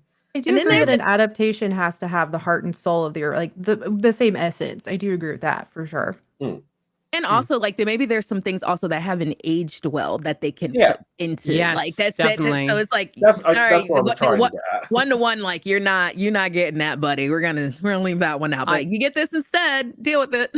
I wanna see them do things like expand on character backstories that we didn't get to see much time with in the original, like Jesse's family, for instance. Like that whole side bit that wasn't in the original. That's like really. It's really cute, and it expands on her character so much more, and it hurts so much more when the Sector 7 plate happens. I'm not going to go too deep into the spoilers for that, but like again, robot. Yeah, I don't. That's the thing, because the original means a lot to me. And so I get a lot of like seeing these characters in this world just expanded upon, and like the little character interactions with each other, and like references to extended media that only the super fans will have actually read, like stuff in Rebirth, like Tifa referring to Fluffy, who's like the cat from the Traces of Two Past books, like that sort of thing. Yeah. And like, so that it's wonderful to see that expanded upon, but you still have that original experience there. Like, Remake still has that original experience there. It's intact and it's expanded upon. Just because they're making changes to some of it now, unless they go full off the rails, if I may, it's still there. My big concern with the direction of this is that it will take the same direction that Kingdom Hearts did. Yikes. Kingdom Hearts 3 is a fine game, but is it? Can we be real about, is it? I'm trying here, because I don't want people to come for me in the chat, all right? You can come for me in the chat. That shit was ass. But I've said it. When it's got to a point where if you haven't played Union Cross, Dark Road, Birth by Sleep, 358 Days, you don't have a clue what's going on. That's bad. I don't think you have a clue even when you do play all those. Yeah, because I played all those, and then we waited. What? How long did we wait for Kingdom Hearts 3? And I said, I was a "This teenager. is what we get." when I first got it Hell out. out of here. I want my experience to be augmented by my love of the franchise and to seek it out. I don't want it to be mandatory. Yeah. That's the concern I have. And I don't. Obviously, I haven't finished the game. Just to clarify, I haven't finished it. I'm at where I'm at, so I don't know whether that's going to go in that direction. Can you or just not. say the location that you're at right now? No, Can you no, allude? No, I'm not saying. Oh, damn. no. I'll I DM know. you. Mia, I'll DM no. Just No, okay. I'm not saying nothing. I'll be What's good great for about it. that is you could say something to me and I'll be like, cool. I don't know what that means. Meanwhile, me and Mia are ready to fight. Like, you ain't saying nothing. Exactly. Okay, you know what? No, you're right. I don't think you I wanna abhor know. spoilers, so yeah, don't tell me. Don't I'm even not tell saying me afterwards. It's anything. fine. But like I said, Okay. my concern with I don't want it to go multiverse Marvel on me. Oh, I see. I can see Mm, that. Yeah. That's Yeah. where I get worried. I'm like, I want to be able to buy a game, enjoy the game, put the game down, reminisce on the experience I've had with it, and move on. Not go, did I watch 3 other movies, read 2 books, play a mobile game, and also play the other 20 Final Fantasies because they're going to have references that Yeah. I need to know. That's a good Well, point. That capitalism, man. Yeah, Capitalism. the thing with me is like I don't mind going through other media as long as it's accessible. Like the problem with Kingdom Hearts and the problem that I haven't really gotten into it, other than the fact that the games are super old now and it's really, really difficult to get into Kingdom Hearts. I got through Kingdom Hearts 1. Sorry, this is a Final Fantasy, but it's tangentially related. Adjacent. I still love the first 2. I played Kingdom Hearts 1. It was a fun experience. The controls are a little bit janky by today's modern They are. standards. Oh yeah, they're But awful. like They are. it was fun enough. I got through it. I tried to get into Kingdom Hearts 2. I really did. But as soon as you start playing as Roxas, I think, right? And Yeah, Jesse you- McCartney.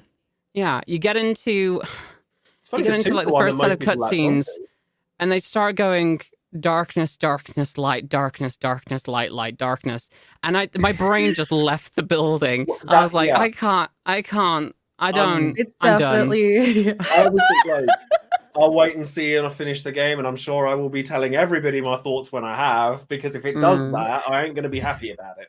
Yeah. I see in chat people saying Nomura is a menace as well. What surprises me about Remake is that it's Katase who's like in charge of like driving. wrote the original too, Mm, and people Which don't is know. very, very People interesting. assume he didn't, but he actually did. yeah.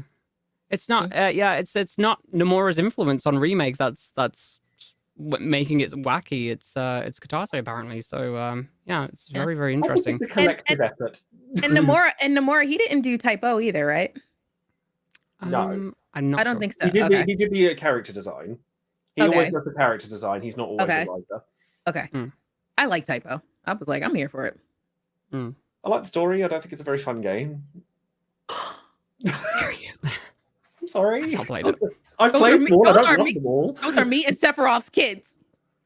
the other side. It's fine as long as I get jacked. It's all good. Right.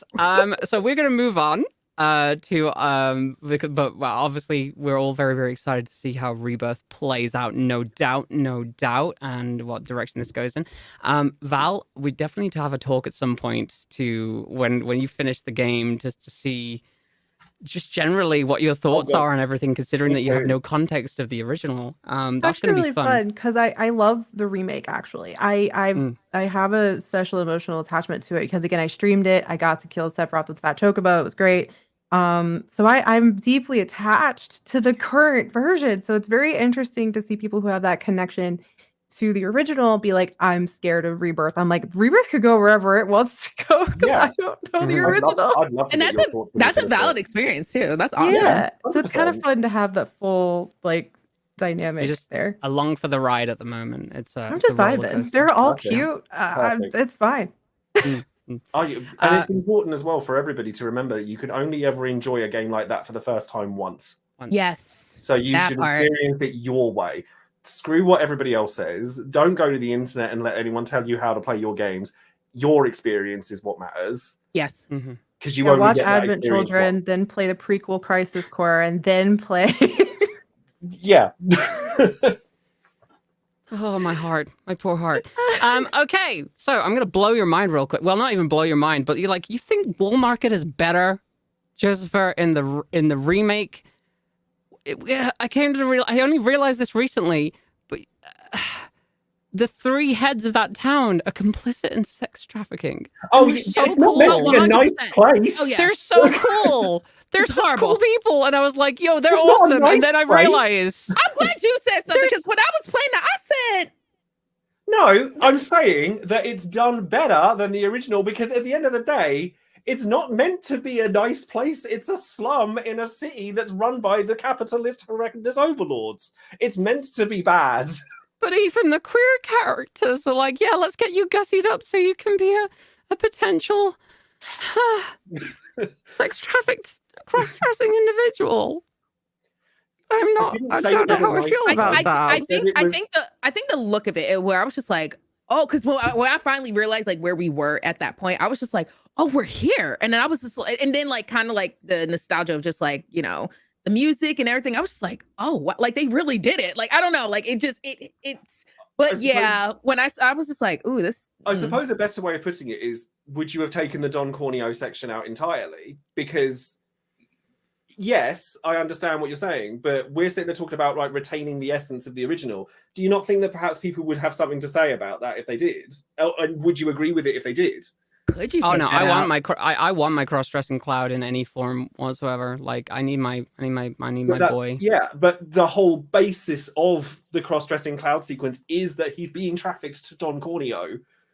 So, Yeah, but like in the original, like it doesn't seem like the people who are helping him are actively participating in knowing that No, he's that's going to fair. the mansion. no, so I can agree with that. That's fair.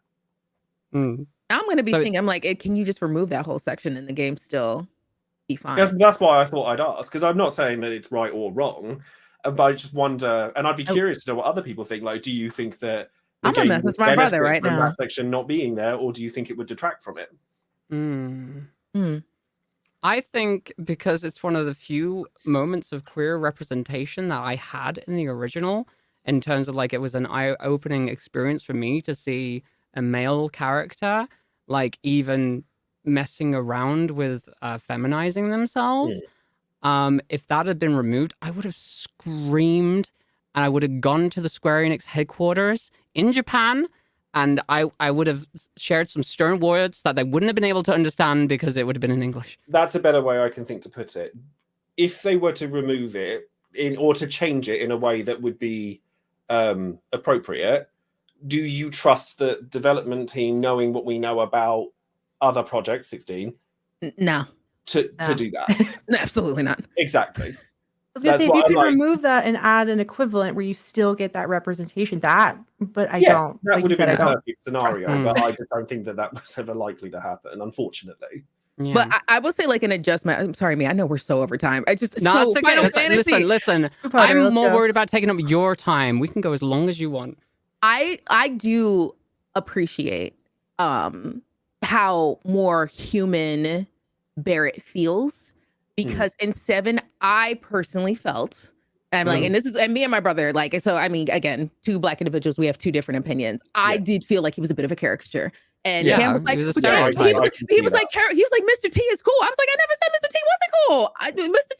T, you know, pity the fool, all the shit. Like, I get it. But like, I just felt like you're putting that into the game, and like when it comes to Final Fantasy representation, when it comes to Black people, we're not even going to get into Black women because we barely there, if at all. It's just like when we get there, it's just like it's always a stereotype. Like even in 13 with Saz and his son, and like it was just very weird. So Yeah, I feel agree. like in the I feel like now that we're playing Rebirth, I do see, now I'm still early on, but I'm seeing more of like a human side of Barrett. He's not just, I do wish he would take off that gun sometimes. I'm like, baby, you in a bar, you gotta take that off. And I know he won't, but I do feel like I'm seeing a more human side of him. Like he's more of a well-rounded thing than versus like Mr. T, I pity the fool. You know what I mean? So because even Mr. T also doesn't like talk like that in real life. Y'all do know he's like, it's a character. Like he's a fool. He's a fool without saying person who doesn't anything. talk like that. Without saying anything, I think you're going to really enjoy Barrett. Yeah, and the thing is, I started seeing that shift in the remake, and I was just like, because I was worried about that. I was just like, because there are some characters like in the original 7 I don't like. Barrett was one of them, and you can say what you want, Chad. Y'all can say what you want about me. I didn't like Aerith when she oh shit. Shit. It's fine. I didn't like Yuffie I didn't in like the original, and now I love her. And then when things happened, I was just like, and then they tried to play that sad ass music. I was like, anywho, moving on. Like, I don't Well, give a I do know the one spoiler, like with Eric. I mean, I think if you've everybody seen knows. Advent Children, she dies, then right?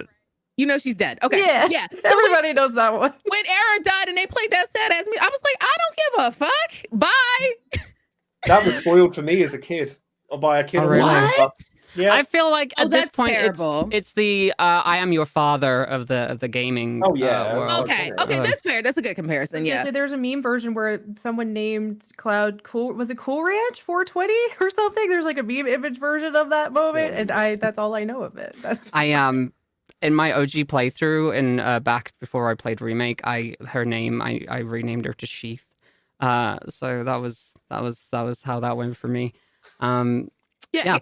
But I care about her a little bit more now. But I just also feel like I'm just like, okay, but take it slower though, because don't put, because the thing is, oh my god, Jesse, like I just feel like it was sometimes I did like learning more about her, but I just did feel like it was a little like push, like a little. I'm just like, okay, that's a little bit of a lot. And as an ace person, I'm just like, you're doing too much. Please stop. Oh my god, you're too aggressive. Yeah, like I mean, please, we don't like please even leave me need to alone. get into the shipper situation. I released a YouTube video about like I honestly, because I was so fascinated by people's obsession with the shipping war. I was like, Oh my god. I didn't know anything about it for ages, and it was only in the last sort of year or two when people were like sending threats to Kitase and stuff. I was like, this is wild. Yeah, So it's properly not that deep. like researching why this happens and like why people attach themselves to a relationship in such a strong fashion.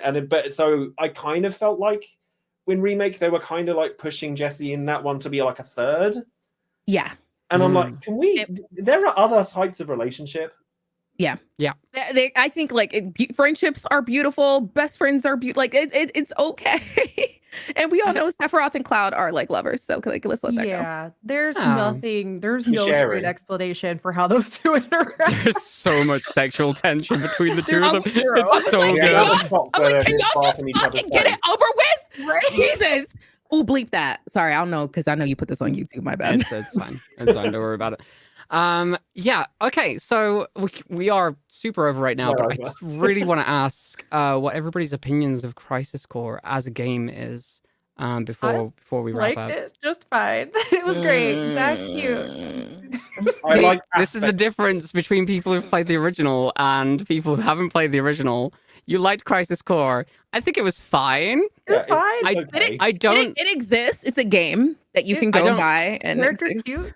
I don't like that Zack is it's a the very Zack likable show character. starring Zack, and Zack is the most important person in the universe. And hey, how did Seventh Heaven get its name? Oh, Zack chose that. Oh, hey, how did Aerith decide to start selling flowers? Oh, Zack did that too. She has no agency anymore. It's great. literally zero. So But I did have a hot did you know? take But did you know with Zach was in the game? Though, Mia, did you know Zach was in the game? I Did you know? didn't know. I Okay, wasn't yeah. aware of that fact. Spoiler alert! Zack's in Spoiler the game. alert! Oh no. Yeah. Oh. Yeah. I have a Yeah. hot take when it comes to Crisis Core, and also a lot of media outside of the original FF7 is that I think that they show too much of Sephiroth, like way too much. Mm. Because, and let me, don't come for me. I think that the power of Sephiroth in the original Final Fantasy VII was when he was not on screen. He was a presence that was known. Oh, You like didn't Osai, know yeah. anything about him. Yeah. He's like the alien, like, you know, the xenomorph, the alien. The power of his presence was when he wasn't there.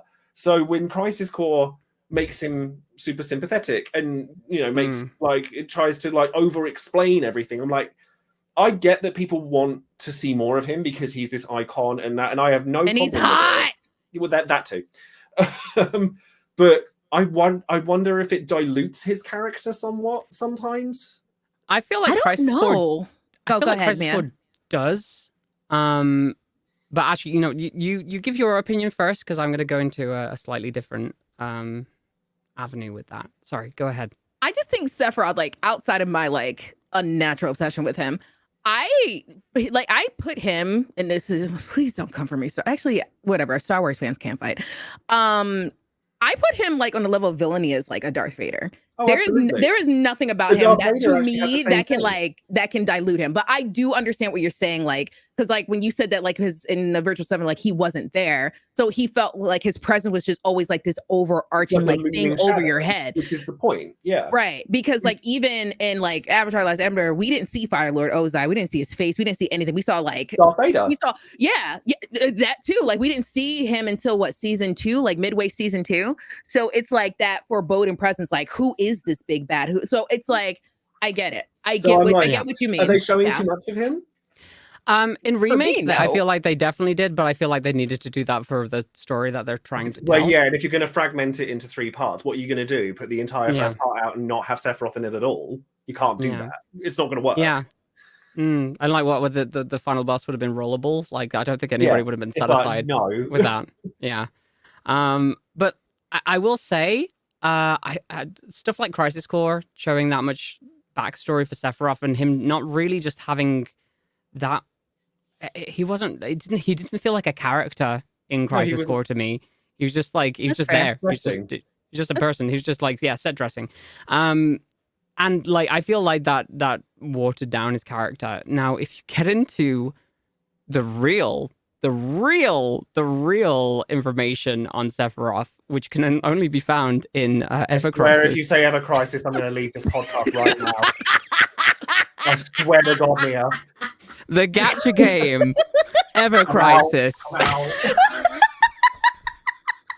can't. Good podcast. Okay, listen. Ever Crisis gacha game. Gacha's bad. I hate it. But like, they're doing something really interesting with Square doesn't write the story for that. They don't? No, Applebot does. Okay. Anywho. I'm sad. Anyway, I think, well, the first soldier storyline that they have in there, which is a completely original storyline, which does tie into the game because it looks like from a trailer that a character from specifically that, who's supposed to be an OG character, is in Rebirth. It looks like, possibly. They basically tell the backstory of like Sephiroth, like young Sephiroth, and essentially like them dealing with a situation on island, like Shinra sending out like a platoon of non-Mako infused original soldiers to this island of Rador in order to like basically genocide the local population, which is awful, and set up a Mako reactor somewhere. And the interesting part of that is that they're completely part of like this military complex machine, and they're reprehensible characters, but it's always weird the way that like Final Fantasy VII, the universe actually plays off like their soldier characters. Like they're part of this awful thing, but they're so like taken in by and propagandized by what they're doing is right, that they're very jovial about the whole thing, which is very weird when you look at it. They just killed all these people and they don't even think about it. It does go into that a little bit actually in this Ever Crisis story, which is really weird when you're playing this gacha game with like these little chibi characters and then like they're searching dead bodies for a missing, because that's how you make it like, you know, marketable. Yeah, it's like, oh, we'll cute, and then we killed everybody. Yeah, it's very odd. Ever Crisis gives me Kingdom Hearts Union Cross so hard. Why would you bring that up? So hard. How they handle young Sephiroth in that is actually super interesting because it gives you a little bit more insight into his like attitude towards basically being a child soldier and being raised without any parental figures, which is why I say he's like Homelander, but he actually seems like a decent human being. I think that Homelander's a really good comparison, actually. Oh, like Anakin. I actually think Homelander's a really good comparison. I like that. That's actually, that's really spot on. I'm just a Star Wars nerd. Yeah, because who can fight, by the way. He's not like overtly malicious. He just seems to really, really hate the position that he's been put in as like this faux hero. And this is pre-Wutai. So there's a lot of like war stories about him that are just made up propaganda by Shinra. They like made a bunch of crap up. Yeah. In order to like say like he's the best thing since sliced bread. And he resents them for that. And he resents his position And yeah, he's pining for his mother as well when he meets these other characters. Like, have you ever met this person? This is my mother Genova, and he holds up a picture of Lucrezia, and it's like, oh, this is so freaking heartbreaking. And like that. And so the reason I bring that up is that I don't feel like it waters down the character. It just makes that character so more sympathetic and makes what happens to him even worse. I think that also kind of your opinion on how much backstory or how much needs to be filled in of a narrative, right? This is going back to Star Wars. Do we need all those prequels, midquels, all that stuff? Do you enjoy that extra Hayden lore? Christensen, yes, we need it. I personally, yes, give me all of it. But if that your answer to that, I think will change your, if you don't want all that extra and it does water it down, I think that will change your opinion. I think it depends entirely. I feel like that's on the valid context. as well. I think it depends on the context. Like, I think that, sometimes I want to know all the story. Like what you were saying about Jesse, I think is very valid. With Sephiroth, it's like, if you were to write a backstory for the Joker, like make a story that everyone agrees with. Oh, you mean like no one would Joker? be happy about it. Like the movie? Like that movie that exists. That's the backstory. He has different origin stories. Yeah, he has the one that a lot of people, what people lean toward is like the Killing Joke, but like there are other ones out there that are. But if DC turned around and said this is the Joker's backstory, you would get a 1,000,000% backlash. Oh, 100%. Yeah, it would be disappointing, especially if it was the Joaquin And I Phoenix kind of see Sephiroth in that light. movie. Okay. Yeah. No, I understand. It's kind of like the original movie Alien, like you said. Like it's having that monster being so enigmatic, and then as soon as you see the monster, it kind of takes away the mystery, and you're less scared of it. It's the same for a character. Like if you find out so much about them that you know everything, then there's no mystery anymore. You run the risk of finding out something you didn't like. So I never seen Alien, but I watched Prometheus. I thought it was a comedy. Bad. I was in that theater cracking up, and the people around me were like, why is she laughing? I'm like, is this not funny? This is hilarious. Yeah. Prometheus is to you what Final Fantasy VII is to me, because I love the Alien franchise. Me so too. it cracks me up. What is this? If you love the Alien franchise like I do, then you'll know exactly what I'm talking about. Yeah, no, for sure. That's oh my god, is Prometheus the crisis core of the Alien franchise? No, it's the Ever Crisis. No, Alien 3 is the crisis core. The Ever Crisis is the freaking Alien Resurrection, baby. Oh no! Alien 3 is George Cerberus. Come on. See, I haven't played that one because again, I've only played. But I'm excited to meet. Something with it. Yeah. I'm excited to meet the hot, broody, emo-looking guy. I think his name is Vincent.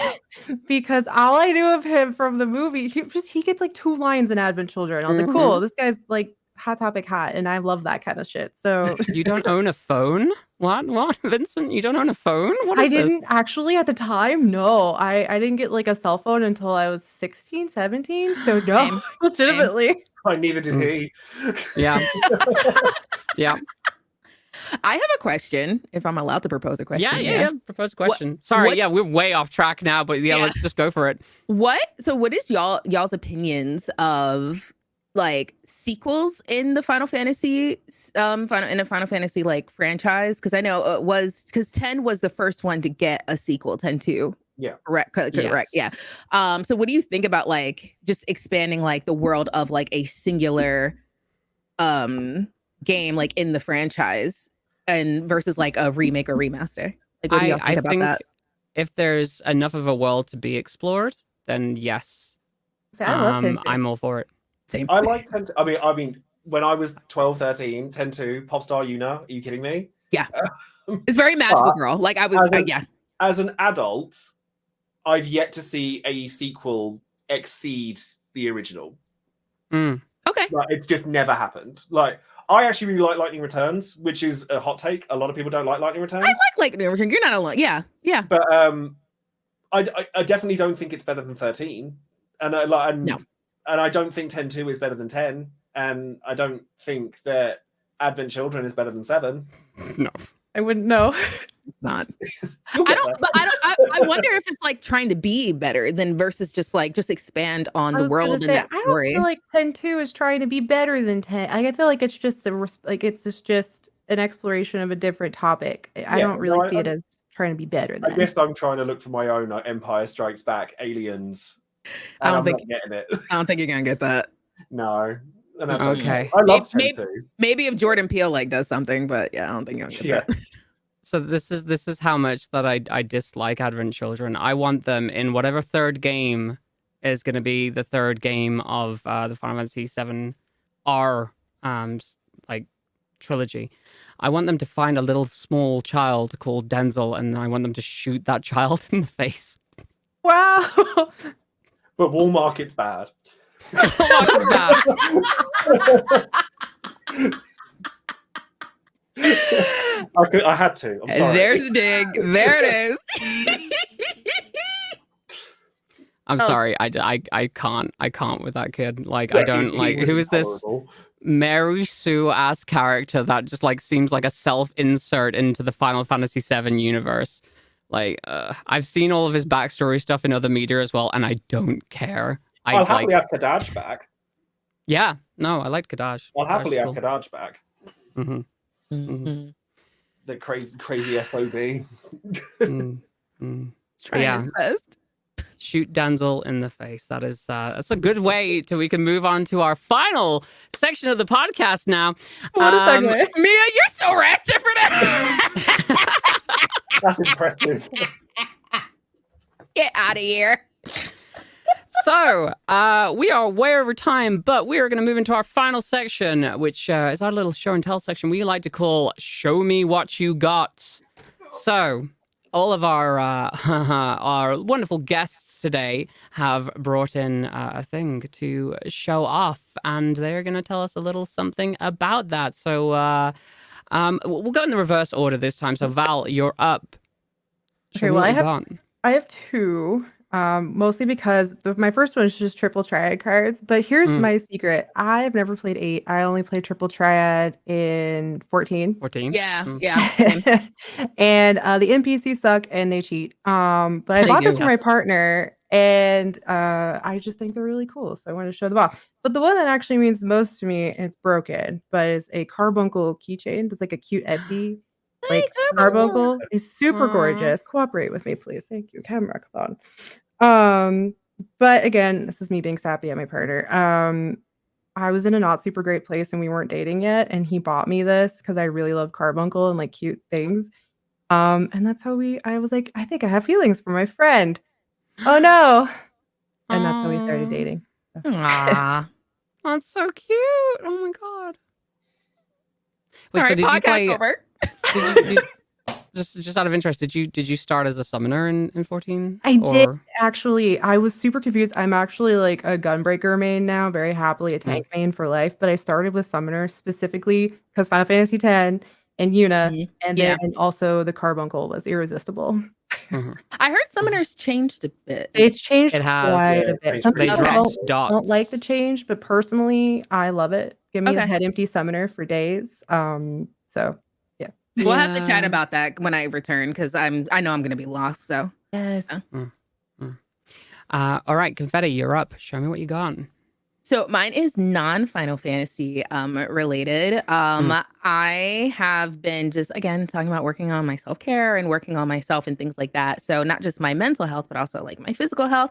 And all last year, but around the time when I left Twitter, so I'm a year out of Twitter and I love it. I started running, and midway through the summer, I was just like, because I have a track background, so like I would run. I was mostly a sprinter and a jumper and hurdler, and I was just like, well, I'm used to like competing and like, what am I working towards? Like, do I want to do like a mile at a certain time? Do I want to do this at a certain time? And I Instagram, because your phones listen to you when you talk out loud to yourself.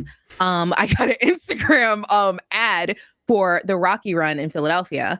And my favorite movie of all time is Rocky. And I love Rocky 1. And it was also the 10-year anniversary of the Rocky Run. So I competed and I medaled. Hey. So I Yay. did the 5K. You could do the 5K, 10K, and if you really love running through the streets of Philadelphia, you can do the half mile or half marathon. I wasn't doing that. So yeah, I did the 5K, and we ran up and down like Boathouse Row. It was so beautiful. It was like 5 a.m. It was quiet, but you're in like community with like a bunch of other runners. I PR'd that day, which means like I got a personal record. So that was like my best time. Because I had been training by myself. And I was just like, okay, like I expected to get this time, but I guess the competition setting like revved it up. So I was just like, okay, cool. And then, I left with a medal and I was so proud of myself. My legs was hurting, but I felt like I had accomplished something, and like it's mine. And this is like the physical, like I did that. And I like, that's like a W that I really needed, because 2023 was rough. 2024, I'm still like working on my mental health. I'm still trying to get there, but just knowing that like if you work hard for something, like I don't know, you can really, I'm like talking to myself right now, but like you can really fucking do anything, So I'm gonna shut up before I get emotional. You definitely can. So I plan to compete in a few other things. I was gonna do something for because I like to do competitions that are attached to charity. So the Rocky Run is last year was attached to the Special Olympics. I'm not sure what they're going to do this year. Maybe they'll change it up, maybe not. But yeah, I want to do. There's a St. Patrick's Day run that's coming up that is also the fighting childhood cancer. So that's something that I really do want to compete in as well. So yeah, it's amazing. That's so cute. That's so cute. Oh my god. That's the kind of stuff that makes me emotional. Oh, like okay. everything you can put on a spike, but that'll make me cry. Damn. yeah. Sorry. Yeah, Just get it together. the visual image. Okay, Joe, what you got? What you got? Show me what you got, please. I actually have two as well, and they're both Final Fantasy related. One of which you might be able to see just about. It's right here. If you play Final Fantasy 14, you'll know it quite well. I'll destroy my shelf here doing this. I'm like looking over so I can see. Wait. Here we are. Oh, she's so pretty. This was gifted to me for my my 30th God. birthday because as I said at the beginning, I used to work for Square Enix, and before I worked there, I used to do a lot of event management and stuff with them. Like we'd go to cons and I would sort of do demonstrations and stuff for them. And this was given to me by the team I was with for my 30th birthday, and I didn't even play 14 at the time. So I just loved Shiva because we're on a gaming podcast. This coming out moment for people across the nation. But that's always kind of stayed really special to me. And now I play 14, and I have done since the pandemic. And so this it kind of was like a full circle moment when I kind of like cashed the code in that you get with this for Diamond Dust, and I was just like, it's funny how that kind of ends up. Similarly, this is the other object I have, which is very special for me. So I have this. This is a drawing that I did of the Warrior of Light from Final Fantasy 1, because he's my favorite character in the franchise, because Warrior of Light is Final Fantasy. Yes, right? 100%. So this signature here, those of you who know Final Fantasy might know who that is. So that is the signature of Hironobu Sakaguchi, who invented Final Fantasy. What? And we met him at Final Fantasy 14 Fan Fest because he was there, and I was with a friend, and I'd been doing drawing just while I was there, and he saw it and he signed it. And so I kept this framed, and it is on my wall at all times when I'm streaming, because this was kind of like a big thing for me to go, maybe I should do something with my art. Yeah. It was like if you get gratification from the guy who invented the franchise you've basically built your life around for the last 5-6 years, maybe do something with that. Like, you can't see it very well here, but this painting is one that I did as well. That is also from Final Fantasy 1. So basically, I owe Final Fantasy a great deal. It's extremely cool. It's very cool. I will ask you a question though. Is that UV treated glass? No. Okay. But it's at the end of the day, it's not worth anything to anybody, really. It's my drawing. But if you want to keep it forever, make sure you I should get do that. really. I just think it's very, taken care very of. cool that there is a piece of paper out there that has my signature and Hironobu Sakaguchi's on the same place. So that's just really special. That's awesome. It is extremely cool. It's very, very cool. And I will show everybody what I got, which is not as heartfelt and as cool as everything that you've been doing, because I've been showing off things from week to week. But I got this. So this is a Final Fantasy VII Rebirth coaster from the well, it's in this special holder that I got from Japan. But I got this really recently. I got this literally on Thursday. I went down to London for an event, but while I was there, I went into the Shoryu ramen place in Shoreditch, and they have a collaboration on right now where if you buy their set menu for like 24 quid with a hidden service fee of £3, if you buy that, which includes ramen and dessert and a drink, a dirty lychee cocktail is what I chose. It was bloody delicious. You get yourself a coaster and a placemat, which I have still in my case upstairs.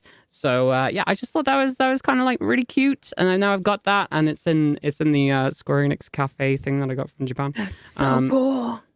And so it means a lot because Tifa is my favorite character in Final Fantasy VII. I feel like out of all the characters that were in that game, she got screwed over the most. And this goes into like extra media stuff. You read like the Traces of Two Past book. After the incident that happens in Nibelheim, her recovery from that is even more torturous and awful. And that whole and there's a bunch of crap that happens to her. To see her like rebuild herself in general, and I loved her before that, but to see her rebuild herself in general, yeah, and becoming like a self-made woman in that world with how much she gets screwed over, just it makes her my favorite. And she's just someone to look up to. And I know that she's seen as like this like sex object and thing by like a lot of people. And of course, yeah, she rocks it. But what I really love about her character is that in terms of the original development, she was added really late into development. She didn't exist until like I think it was like the final several months of development where they put that character in, and she has so much impact on the plot and the story. It's actually ridiculous. But yeah. So the fact that I randomly got her as a character when they passed me the thing, because it's like it could be any one of the characters, was just like really cool and really cute, and I really loved that. Also, you picked up a thing there. I want to warn people up. I'm gonna call out Square Enix on this. I just received this, right? This is a FanFest Japan Aetheryte. This is really cute. But from the look of the website, I thought this was going to be so much bigger than it actually is. It would be cool if it were bigger. Yeah. Yeah, I thought it was going to be like 2 times the size that this is, and like here it is compared to a coaster. So it's teleporting to it. Yeah, this was like $29.99, I think. Shut up. For this diddy little thing, and it looks like a McDonald's Happy Meals toy. And I'm like, yo, don't buy this.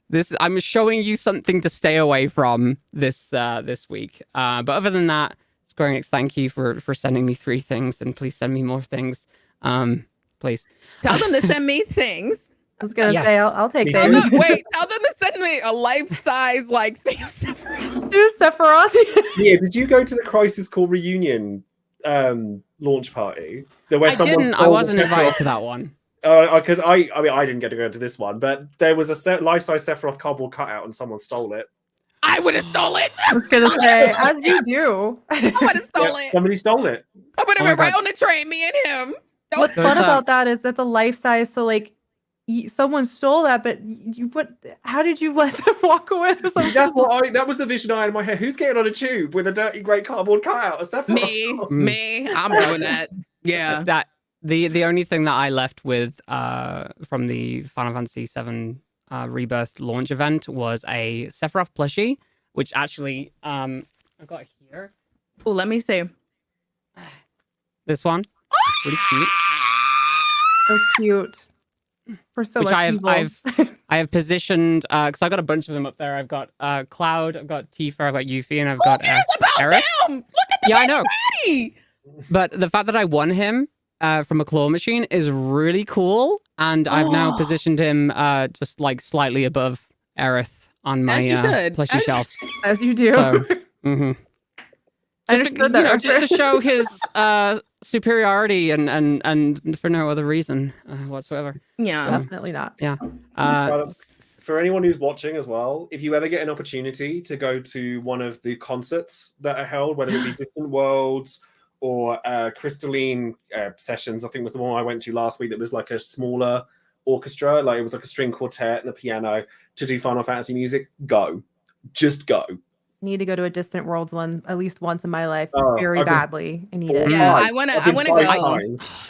I'm I'm trying so to mad. go. It's so like it's just money and stuff. Money. Oh, yeah. I was invited to the Distant World concert in London. I think it was either last year or the year before.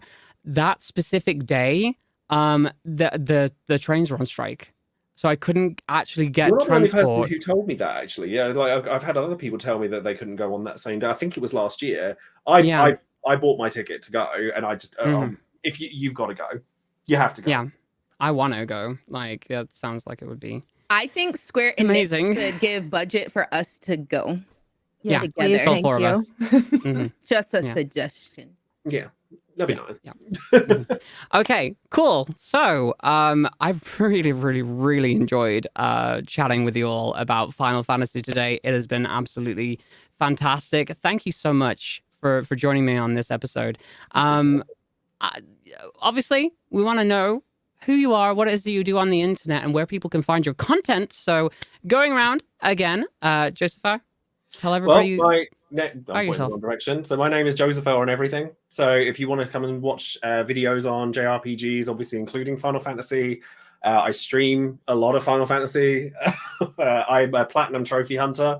I've nearly got all of them. 14 is a needle in my side though, because 10,000 fates is a bitch. That is rough. Yeah. Oh yeah, that's not fun. So Hold on, I have you need got the company. Marlboro mount yet? Oh, In what, the Blue 14? Mage one? No. Yeah. Because you don't need that for the plat. I'm not doing that. Real. So But if real. people want to come and help me, then I'll take I'll it. help Oh wait, we're probably on different servers. That's sad. Never You mind. can I'm dead. on, I'm you on can travel Omega now. if anybody wants Right. me. Okay. Sage Okay, main. sorry, continue. I completely interrupted you. No, Go on. that's everything. Like, if you want to find me on any social platform, I do a lot of makeup work as well. I do a lot of makeup inspired by video games. Yeah, I'm an artist and a lover of video games in general. So yeah, I'm talk, as you could probably tell from this podcast, it's very difficult to shut me up. So unfortunately. Loved every second of it. All right, Confetti, tell everybody where they can find your content and what you got going on. I know you're on a break at the moment, so Yeah, so I'm actually returning this week. Cool. The 3-week break is just what I needed. I do want to share in the excitement of Final Fantasy VII with my community, too, because they know, like, again, my unhealthy Sephiroth is very unhealthy. Yeah, so that's what we'll be doing this week. I'm really excited to return. I'm glad that I took the time off to focus on different things, reprioritize some things. My content, I am a Lady Confetti everywhere. I'm on Instagram, I'm on TikTok, I'm on YouTube. And then obviously I'm here on Twitch. I'm not on Twitter, so I don't care about that platform. you know what? That's the best way to be. Yeah. Honestly. I mean, you can like my account still exists, but like I don't go on there. So whatever. You're clean. Love not being on Twitter. Yeah, but that's what I'm doing. I'll be returning streaming. Also, we'll be diving into Stardew when that update comes out. I do play a lot of cozy games. I know I like dip in a variety, but my primary love is cozy games. I love talking about cozy games. And I also love talking about anime. I have a new episode of my podcast coming out tomorrow on my YouTube channel. And it's very relevant to a lot of things happening in anime, and I'm really excited about it. So that is a little bit about me. And also, yes, I'm Sephiroth's baby mama. Hell yes. That one wing just like flapping around the delivery room. Jesus. Yeah. Val, tell everybody where they can find your content, what you got coming up. Yeah, again, hi, I'm Val or Space Valkyries. You can find me pretty much everywhere at Space Valkyries. And I am mostly excited again for this, like also for the Stardew Valley update. I'm Yeah. gonna be back on my just nonsense with that game.